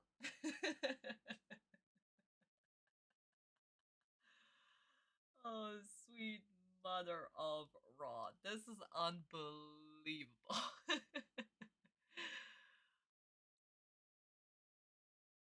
I think it destroys all the... Yes, it does. It does destroy all the monsters on the opponent's side of the field. Why do they have to use real animals? I don't know, Yuki-chan. That's the problem. They could have just used the real ones or tried to, but no, we had elephants, crows, and freaking peacocks. How is an alligator sword is a beast type monster while he's technically a reptile? Well, you know, like any monster warrior, technically he's a warrior type. Like Jonuchi always had warrior type monsters. So why he became like a beast type in TCG, honestly no idea. He was a warrior. He was a warrior type in the manga. Let me actually open this. But technically, since he didn't even write types. We have Raigeki, Big Shield Gana.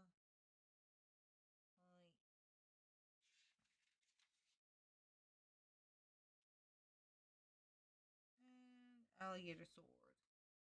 Yeah, no. In the manga, there were like particular types, and technically, because Jonuchi uses warrior-based monsters, I would say that he would be a warrior type monster than a beast.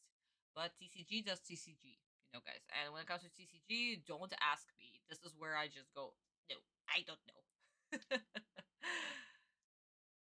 Ladies and gentlemen, we have it. We got him. We got him. How come Gazelle wasn't given the line? David, I have no idea. Like, when it comes to 4Kids and their sound effects, I don't know what they do. Why they do it. To me, it actually sounds like an elephant. It actually sounds like an elephant. Why didn't they give it like, I don't know, a lion roar or just a roar, but not an elephant? I have no idea. I can think of one scene in a Yu-Gi-Oh! Dub with no dialogue, background music, or deafening sound effects. It's one moment in GX. That was literally 3 seconds. No, CG, no. Oh my god. First of all, guys, it's going to take us forever to get to GX, okay? So, let's... Whoa. What? Hello? Guys, my camera died for just a second. I'm so sorry, sweeties. Uh-huh. Why does it sound like a cow? I don't know, Yuki-chan. For you, it sound like a cow. For me, it sounds like an elephant. Yeah, an effing cow. Yeah, guys, I don't know. When it comes to the 4K sound effects, no freaking idea. No freaking idea how this works. I kept asking this question like forever since like the first episode because none of the sound effects for dual monsters actually match who they are. So cows, crows, and freaking peacocks. That should be on the freaking t-shirt. Okay, guys, so let's watch the scene in Japanese. A little, I don't know, warning. Yes, you're actually going to see Autumn get burned. You're welcome. さーて着いたぜ静香ちゃん。はい。懐かしいなこの街の匂い。小さい頃お兄ちゃんと二人でよく歩いたよね。お兄ちゃんに早く会いたい。今度は私が勇気を与える番だから。そうだな。よし。早速城之内に会いに行こうぜ。はい。さてとみんな今頃どこにいるのかな。ちょっと待ってて。あれおかしいな。電話が繋がらねえ。あんずのやつ何やってんだ。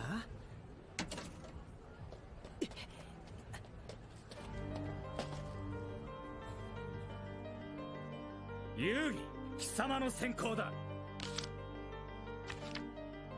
どう戦えばいいんだ。ライフがゼロになった方が命を落とすこの過酷なデュエルを。ほらどうした遊戯早くモンスターを出しな幻獣王ガゼル守備表示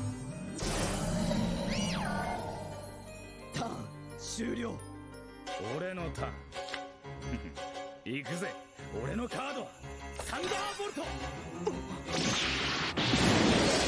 らにワイバーンの戦士をフィールドに出すプレイヤーに直接攻撃どうした遊戯大したことはねえなだが俺の恐ろしさはまだまだこんなもんじゃないんだぜさあ来い遊戯俺のターンドロービッグシールドガードの守備表示ターン終了そんな壁モンスターなんか出しても無駄だぜ俺のターンこいつをお見舞いしてやるぜファイヤーボール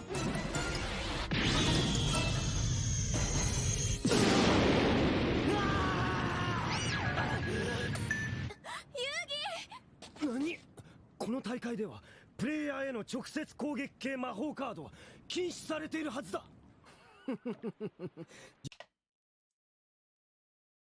Oh no, Autumn actually got burned in the game.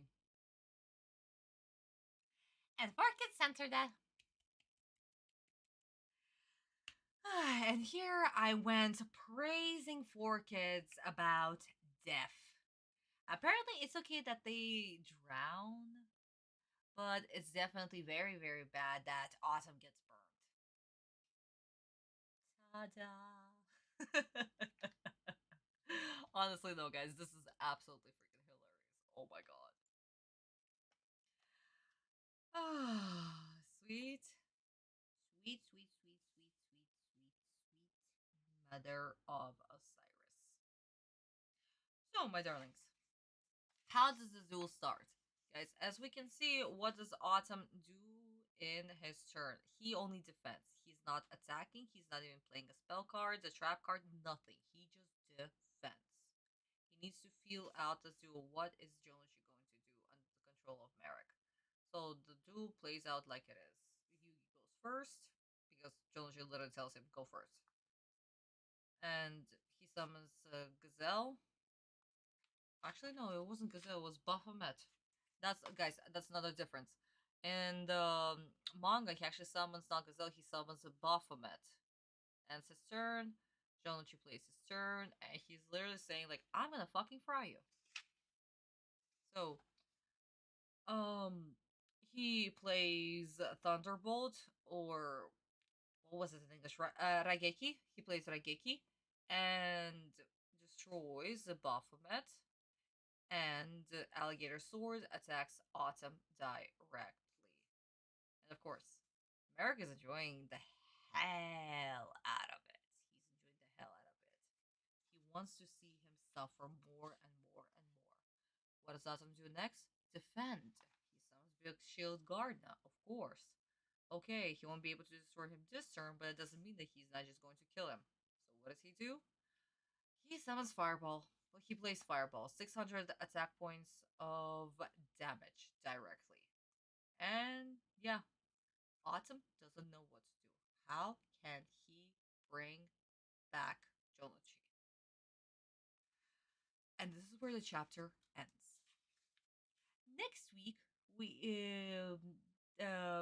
next week is we'll be joining with Autumn once again being fried.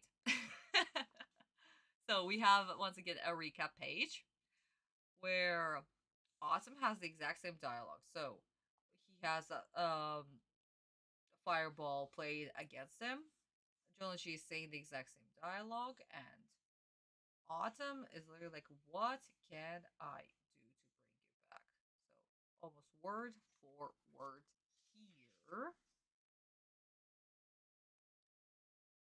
But Autumn also understands that he needs to do something else very, very soon.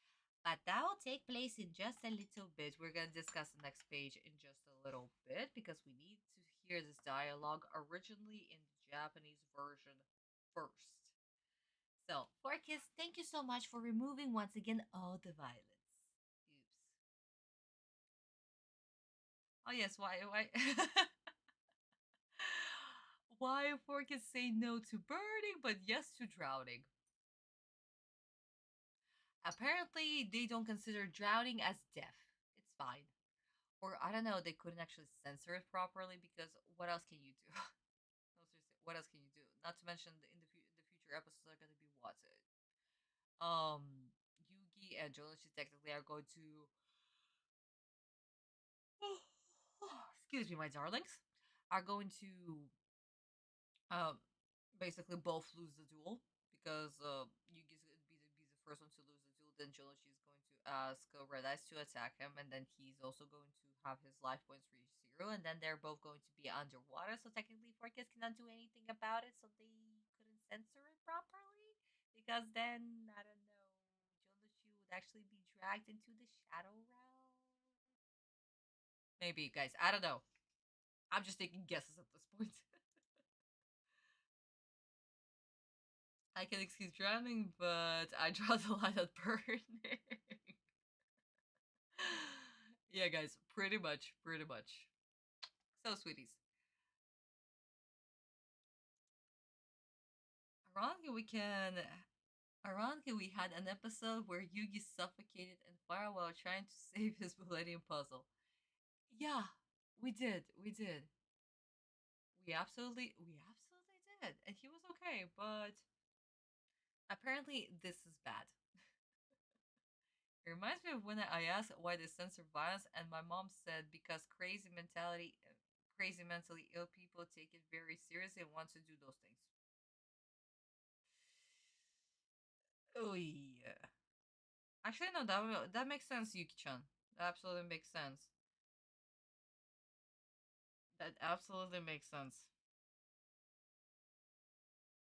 But then again, I don't think that the crazy mentally ill people would actually watch Yu-Gi-Oh! You know? And also, guys, don't take visual media seriously. It's just visual media. It's there for our entertainment. Don't take entertainment seriously. Actually, don't replicate these things. Guys, please, have common sense. Thank you. Also, that's a hologram. A very painful hologram, apparently. Kaiba, did you actually need to create, do this that actually causes pain to the players? That a hologram causes pain to the players? Okay, my darling, so, let's go. Deck, so he is being helped. Looks like Yugi's starting to panic already after getting a taste of my powerful deck. Enhanced with cards gathered by my rare hunters, Joey's deck is virtually unbeatable. Yugi will be out of my way shortly, leaving behind his puzzle and his Egyptian god card. Pardon me, Master Merrick, but I've just learned that Joey's sister has arrived in Battle City. Did you say his sister? Yes, Master. This sister of his may prove to be an excellent pawn in my game, Odeon. Bring the girl to me immediately. Yes. Excellent work, my mind slave. I'll continue to use my Millennium Rod against your former friend until his life points are completely wiped out. I've got to figure a way out of this. I've already lost half my life points. And if I lose this duel, the whole world is in danger. But if I win, my best friend gets dragged into the ocean. There must be a solution. Time is running out, Yugi. He's right. In less than an hour, that anchor drops automatically and we're both doomed. Come on. Heart of the cards, guide me! It's my move! I messed up big time. I should have asked the guys where they wanted to meet us before I left to go pick you up. Sorry. It's fine. I'm sure we'll find everyone. Guess you're right. Think about it. They've got to be in Battle City, right? So how far away could they have gone? I'm sure I'll see my big bro in no time. What are you looking at? Hey, who are you punks? And what do you want from us? Tristan, what's going on? Why don't you keep moving? We don't want any trouble. You may not want any trouble, but we do. Tristan, what's happening? I'm scared. Get on my back. Okay. Let's go! Don't let him get away. Hey, what in the world is going on here? Why is Yugi dueling against Joey? Is this some sort of freaky dream? No, Taya. Some guy named Marek brainwashed Joey and forced him into a duel. Why did he do that? Marek's trying to get his evil hands on Yugi's Egyptian god card. So he's forcing Joey to duel for it. This Marek guy's behind everything? Then he must be the one Ishizu warned us to watch out for. Everything's making sense to me now. Hey, you! Stop making a fuss! I'm sorry, but I'm losing brain cells. Guys, I honestly am losing brain cells. What is going on? Why is Atsu right now only trying to figure things out? Wait, what? While she was to be held captive? No, nothing? Hello? What? No! Oh my god. This is unbelievable. Guys, you know what? For just this whole stupidity that just Anzu uttered, I'm taking away... That was 3 minutes of my time. 3 kids.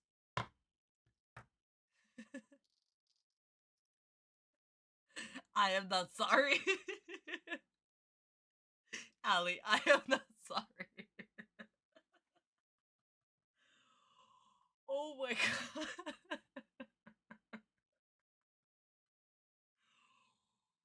Oh.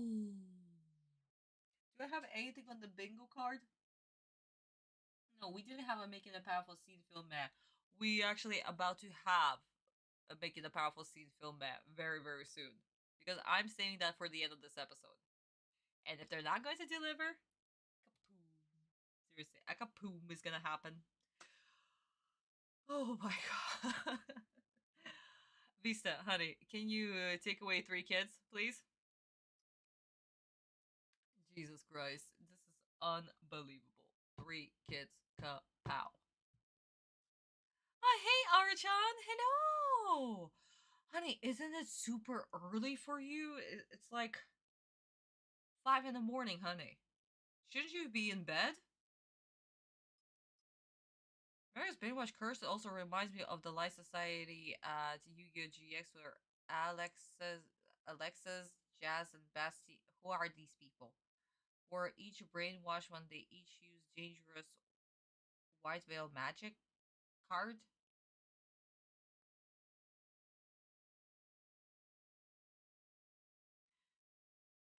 David, can you write them in the Japanese names because I don't know who you're talking about. Again, guys, another problem. Like because I watched GX also in the Japanese version, I don't know how their names were changed in the English version. So, dude, if you don't mind, can you please write them in Japanese, like their Japanese names? It's 3 a.m., honey. Oh yeah, because Russia did not switch to winter time. That makes sense. Darling, you should be in bed. It's super late, sweetheart. I mean, of course you can stick by, no problem, but just if it's too much, you can just go to bed, okay? In Russia, it's, well, in Moscow, technically, it's almost 6 a.m. It's 5:56.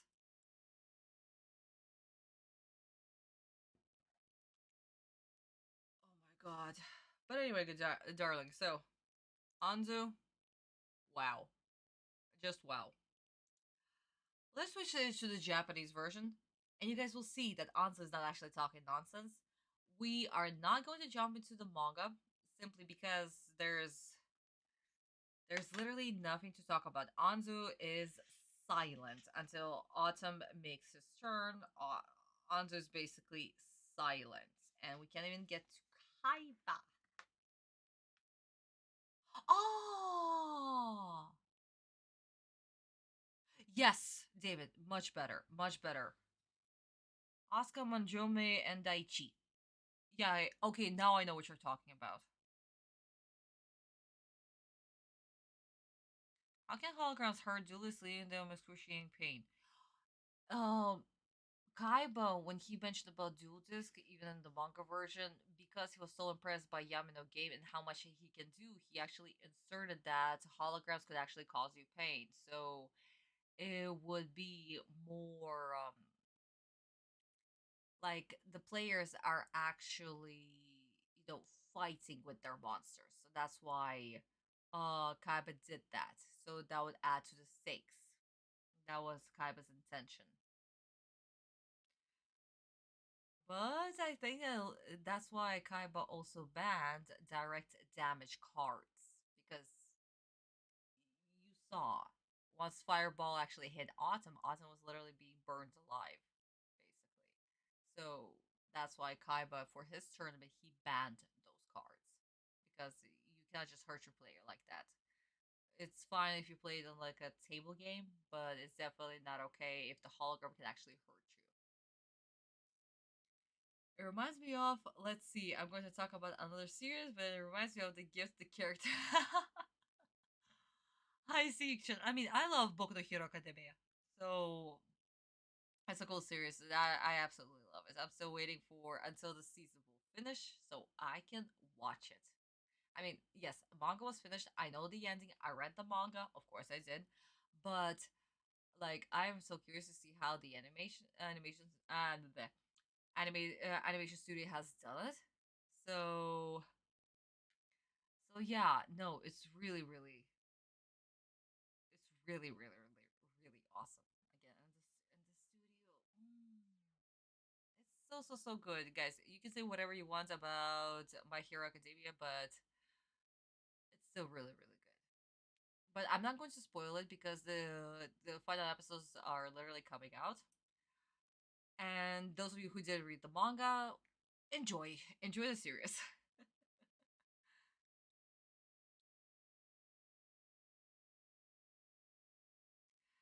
Stay away from GX dub and don't worry. I'm like, oh, okay, honey. Okay, no problem, sweetheart. No problem. But yeah, guys, if we're gonna finish Duel Monsters, then maybe we can watch GX, and then I'll go like, what is this? And we're not actually going to touch the manga because GX manga is completely different from the animated series. Two different series because of the reasons that Doofy actually talked about. So, guys, subscribe to Doofy. He actually done a whole video about GX and 5Ds. So, go to his channel, please. He done a remarkable job explaining the difference. I wonder why Kaiba came up with that. He's of course it's Kaiba. You can when it comes to Kaiba, no, Kaiba is just he's a genius. He's everything, and we love him for it. He's an asshole? Absolutely. Will he make sure that his opponents suffer? Yes. Yes. And that's why David, they were banned. That's why he banned them in his tournament. Okay, my darling, so let's watch the Japanese version. See that Anzo actually doesn't speak nonsense. So yeah, let's enjoy.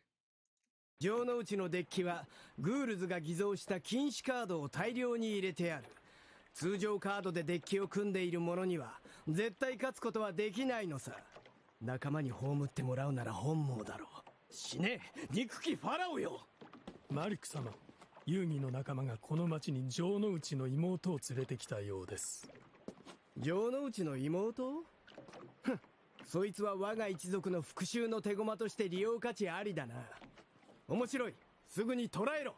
はっ。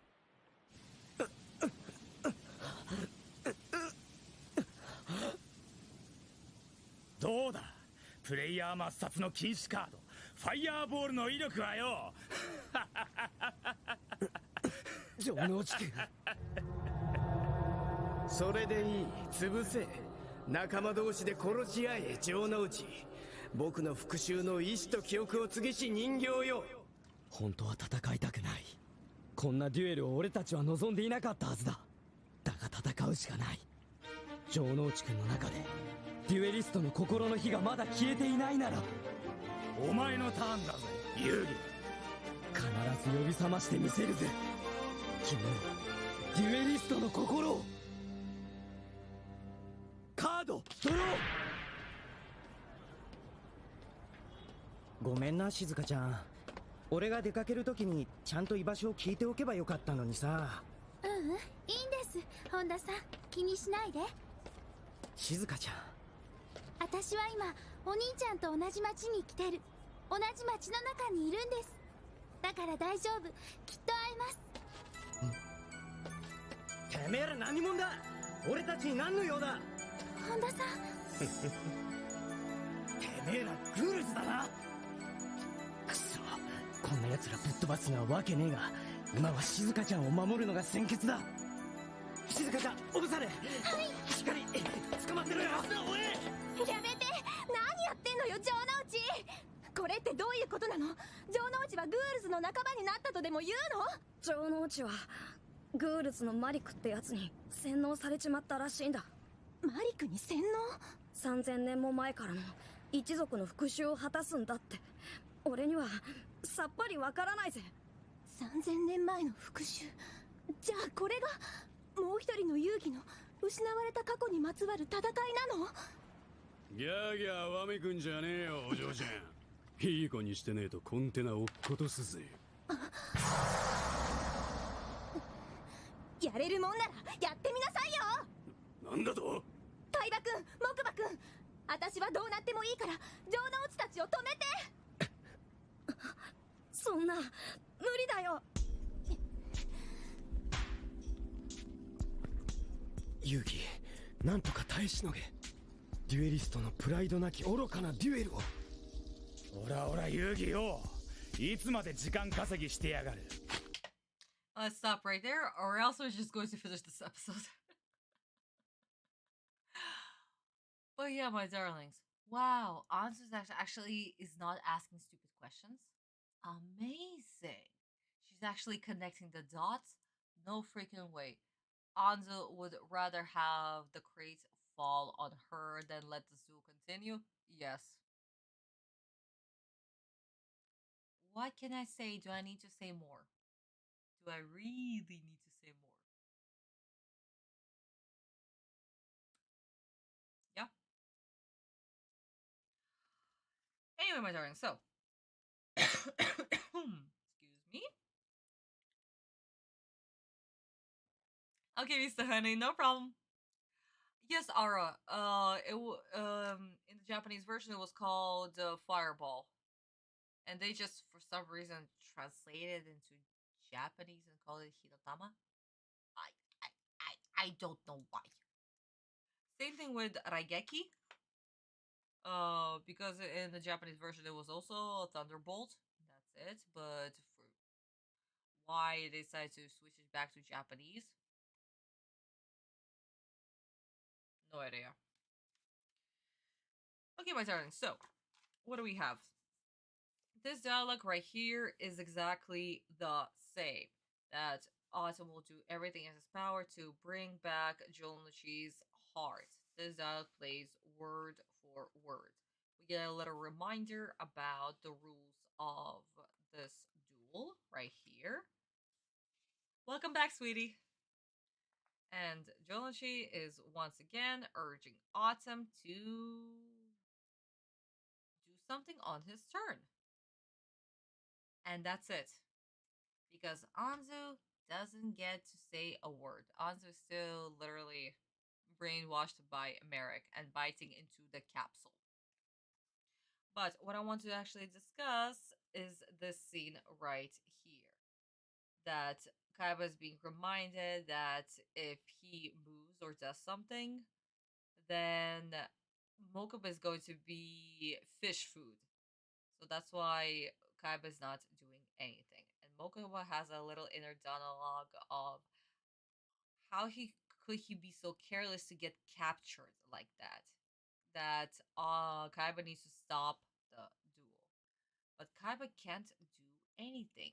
He wants Autumn out of this very disrespectful duel, basically, because this is not a true duelist duel. This is just absolutely dishonorable.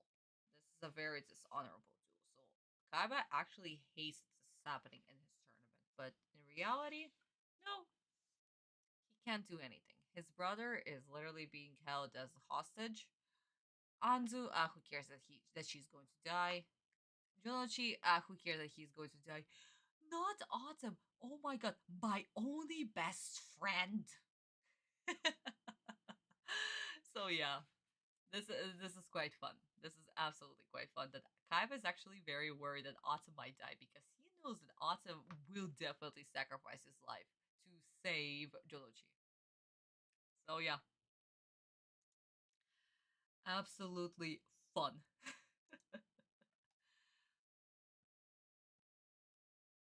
Oh my god. Okay, my turns. Actually, we have about, I don't know, 2 minutes left from the episode. So let's do it like this. Let's finish 4 Kids, like the last 2 minutes of the episode, real quick. See how it will play out. Will they censor the second fireball? Of course they will. And if they will do that, I am taking away a kid because making a powerful scene feel meh? Yes. We need to see every single Hinotama. We need to see every single fireball. Okay, my darlings, let's go. Boss, will ya? If you don't keep quiet, kid, you're done. So don't test me. You wouldn't do it. You don't have the guts. You wanna bet? Look, Kaiba, you've got to stop this duel right away, or the whole world may be in danger of being destroyed. Do it now! We can't. Too risky. If we try to stop this duel now, we'll be putting Taya in danger, Seto. Let's go, Yugi. Time is of the essence, and stalling's not an option. You know that as well as I do. So make your move, now! All right, time to make a move. Let's see. His alligator sword has 1,500 attack points, and I don't have anything powerful enough to beat it. But I do have Big Shield Gardna, which has enough defense points to keep me safe for now. But I still need to figure out a way to win this duel without hurting Joey. That trap card might help me for now, until I can figure out a plan. Well, here goes. I place this card face down, and then I shall summon my Karibo in attack mode and end my turn. Are you playing some sort of a joke? Karibo's weak. It only has 300 attack points. Why would you play it in attack mode? Unless you're trying to lose this duel on purpose to save your friend. All right, very well then. If losing is your goal, allow me to help you. I won't lose. Understand? I'll defeat you and free Joey from your control. Wrong. I'm afraid that this time you're in over your head, Yugi. So now, Alligator Sword, attack his Karibo! Hold it right there! Activate face down card! It's a trap! Alligator Sword is now caught in my spell-binding circle! Your monster's power has decreased while my Karibo is safe and sound. He weakened it, but he still has nothing powerful enough to destroy it. Joey, don't attack! All right, Yugi. I've had enough of your childish games. Now it's time for me to regain control of this duel. Ready? Because this worked so well last time, I'll use another one! Hinotama, attack his life points! Yugi, no! Farewell forever, Yugi!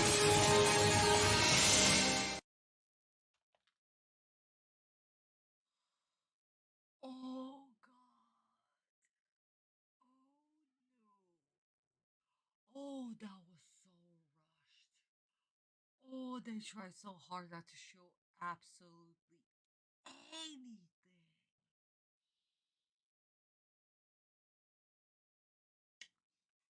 Yeah, guys, this calls for making a powerful scene feel meh. This calls for religious censorship. Why? Because Spellbinding Circle was completely censored.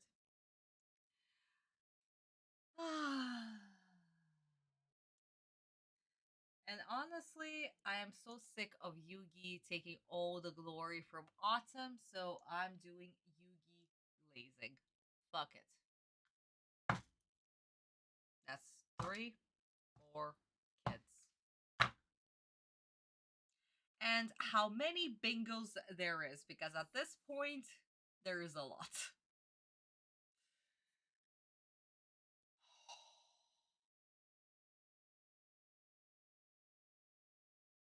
4th and 5th Yamido game. Thank you, Visa. Yeah. There you go, guys. Unbelievable. Honestly, guys, even though I'm not showing it, but I am beyond pissed right now. If I could scream, you guys would be hearing my regular rar rar rar rar rar. 7 bingos? Apparently 7 bingos. I wouldn't be surprised.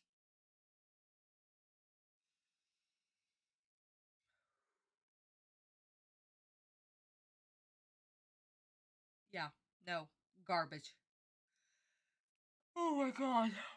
Absolute garbage. Forkis, I really hate you so much. Why didn't you hire me when you were doing this? Oh, right. I was like, I don't know, 8 when the show came out. But like, you could have actually done so much better. I don't know, redub it right now. Grab the voice actors that you originally had and redub it. Do the recut. Continue the recut. Continue the cut version, whatever it's called. Like, you could have done so freaking much, but you didn't. Poor kids, guys, you suck.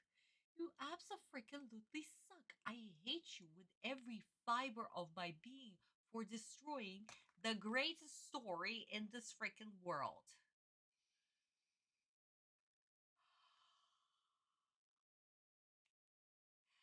Okay, guys, let's cleanse the palate, okay? Let's cleanse the palate. Enjoy the Japanese original version. See how it was done in the manga, beat by beat by beat by beat.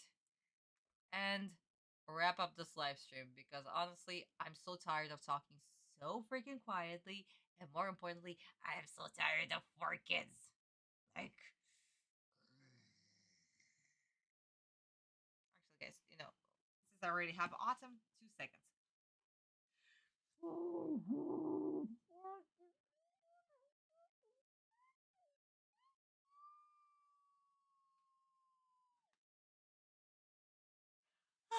Much better. Much better. I swear to God, if my neighbors are not going to fix their floor by next week, I'm gonna lose it. Me not screaming actually is making me lose my mind way more. Okay, my darlings, let's go. Palette cleanser, Japanese version. 早くモンスターを出しな。城之内くんのフィールドには攻撃力1500のワイバーンの戦士、俺のフィールドには守備力2600のビッグシールドガードナー。そして今俺の手札にワイバーンの戦士を倒せるカードはない。しばらくは守備を強化して時間を稼ぐしかない。リバースカードをセット。さらにクリボーを攻撃表示でフィールドに出しターン終了だ。クリボーを攻撃表示だとなめてやがんのか。俺のワイバーンがクリボーを攻撃すれば遊戯てめえのライフポイントは大幅に削られるんだぜ。そうか、俺の命を助けようとてめえが死ぬ覚悟を決めたってわけか。城之内くん、俺は死なない。そして君も死なせはしない。このデュエルはどちらかが死ななきゃ終わらねえんだよ。行くぜワイバーンの戦士、クリボーを攻撃。リバースカードオープン。トラップカード。クリボーは六芒星の呪縛で守られている。六芒星の呪縛によってワイバーンの戦士は封じられた。無駄だ遊戯。そんな小細工は奴のデッキには通用しない。お願い、もうやめて。だからどうしたってんだ。モンスターがどうなろうと関係ねえ。要はてめえのライフポイントを削ればいいんだ。もう一度こいつを食らいな。ファイヤーボール。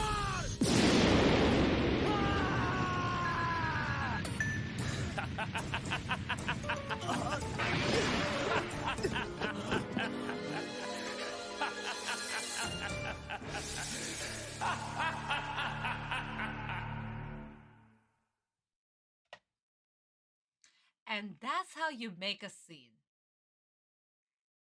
Simple. You actually try not to rush through it and show every single thing to the audience, as well as have the stakes very, very high. Very, very high. Simple. But no, 4 Kids absolutely destroyed the scene. The whole duel, everything. Everything that has to do with this duel. The stakes, the characters, their motivation, everything. Merrick is basically controlling the gang and just speaking for them. So in the end, Autumn or Yugi doesn't feel anything. So he's just there to somehow win and make sure that um, Julashi also is, you know, that Merrick won't be able to control him because he promised that he won't. So in the end, this is not a duel that has any stakes.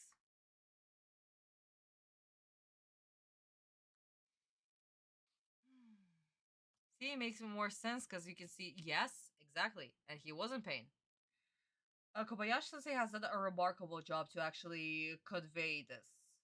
Like, how the jacket flies away, how Autumn actually stumbles to keep his balance. Absolutely beautifully done. Really gorgeous animation. 4 Kids cut it completely. We have Jolichi just laughing at that Barrack saying his random mumbo jumbo.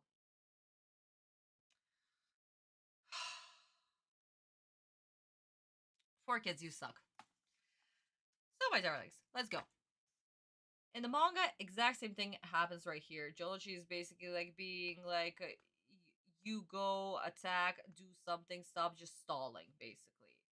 Autumn has the exact same dialogue, so he has Alligator Sword, Bill Shield Gardna, he has no monster cards in his hand that will be able to help him, that will be stronger. He plays a spell card, summons Karibo. Jolichi feels that Autumn is basically mocking him in this regard, and that summoning Karibo like that was just like, I don't know, breakfast for his alligator sword.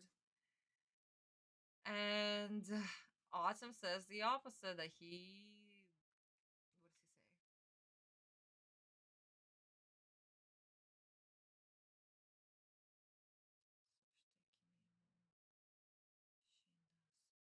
Yeah, so he basically says that uh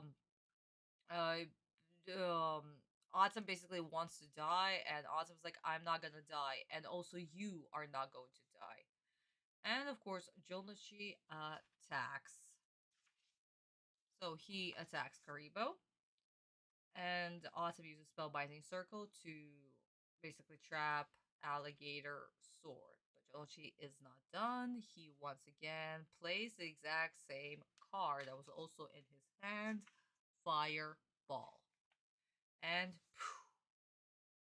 Autumn gets attacked once again. We also see the jacket flying away, and Jolichi is just laughing, being all gleeful that he is literally frying his best friend to death. And this is where the episode ends, my darlings. But the chapter will continue, and we'll be discussing Autumn's dialogue with Jolichi in the next live stream. So, yes, my darlings, this is where we are wrapping it up.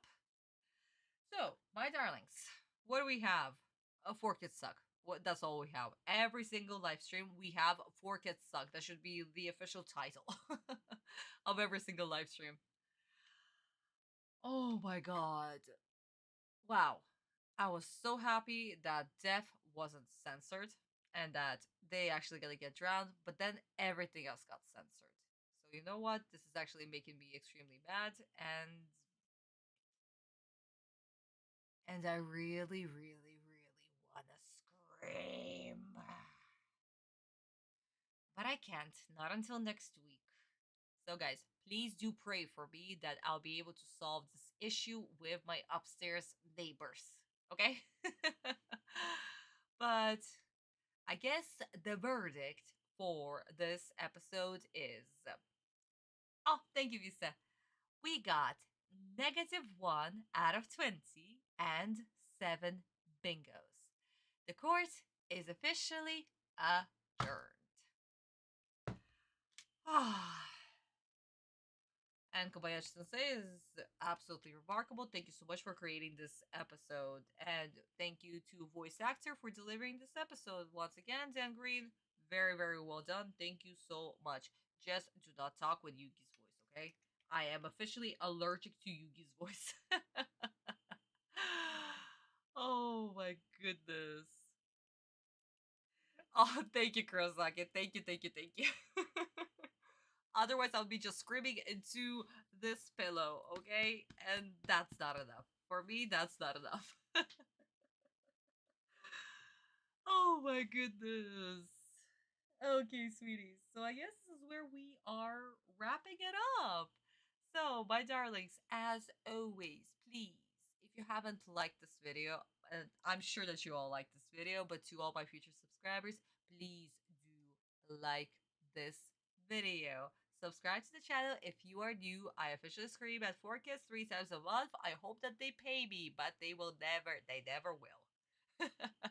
So the only way to support me is, of course, through my Boosty page.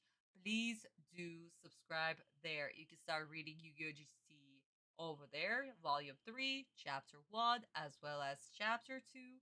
Page came out on the 13th. Next page will be on the 27th, so don't miss out, my sweeties. Once again, huge shout out to my Boosty subscribers, to Nox, to Visa, and to Fallen Shonen. Thank you so much for supporting me. You are making this channel, Yu-Gi-Oh! GCC, the reality that it is. Thank you, my darlings. And thank you as well for joining me on our live streams. I'll see you all next week for another of What Will 4Kids Do? And how much notes is through my brain. So please, my darlings, have a good night or good day, depending where you are. I'll see you all next week. Goodbye, my darlings. Mwah, mwah, mwah. Goodbye, my darlings. Bye bye.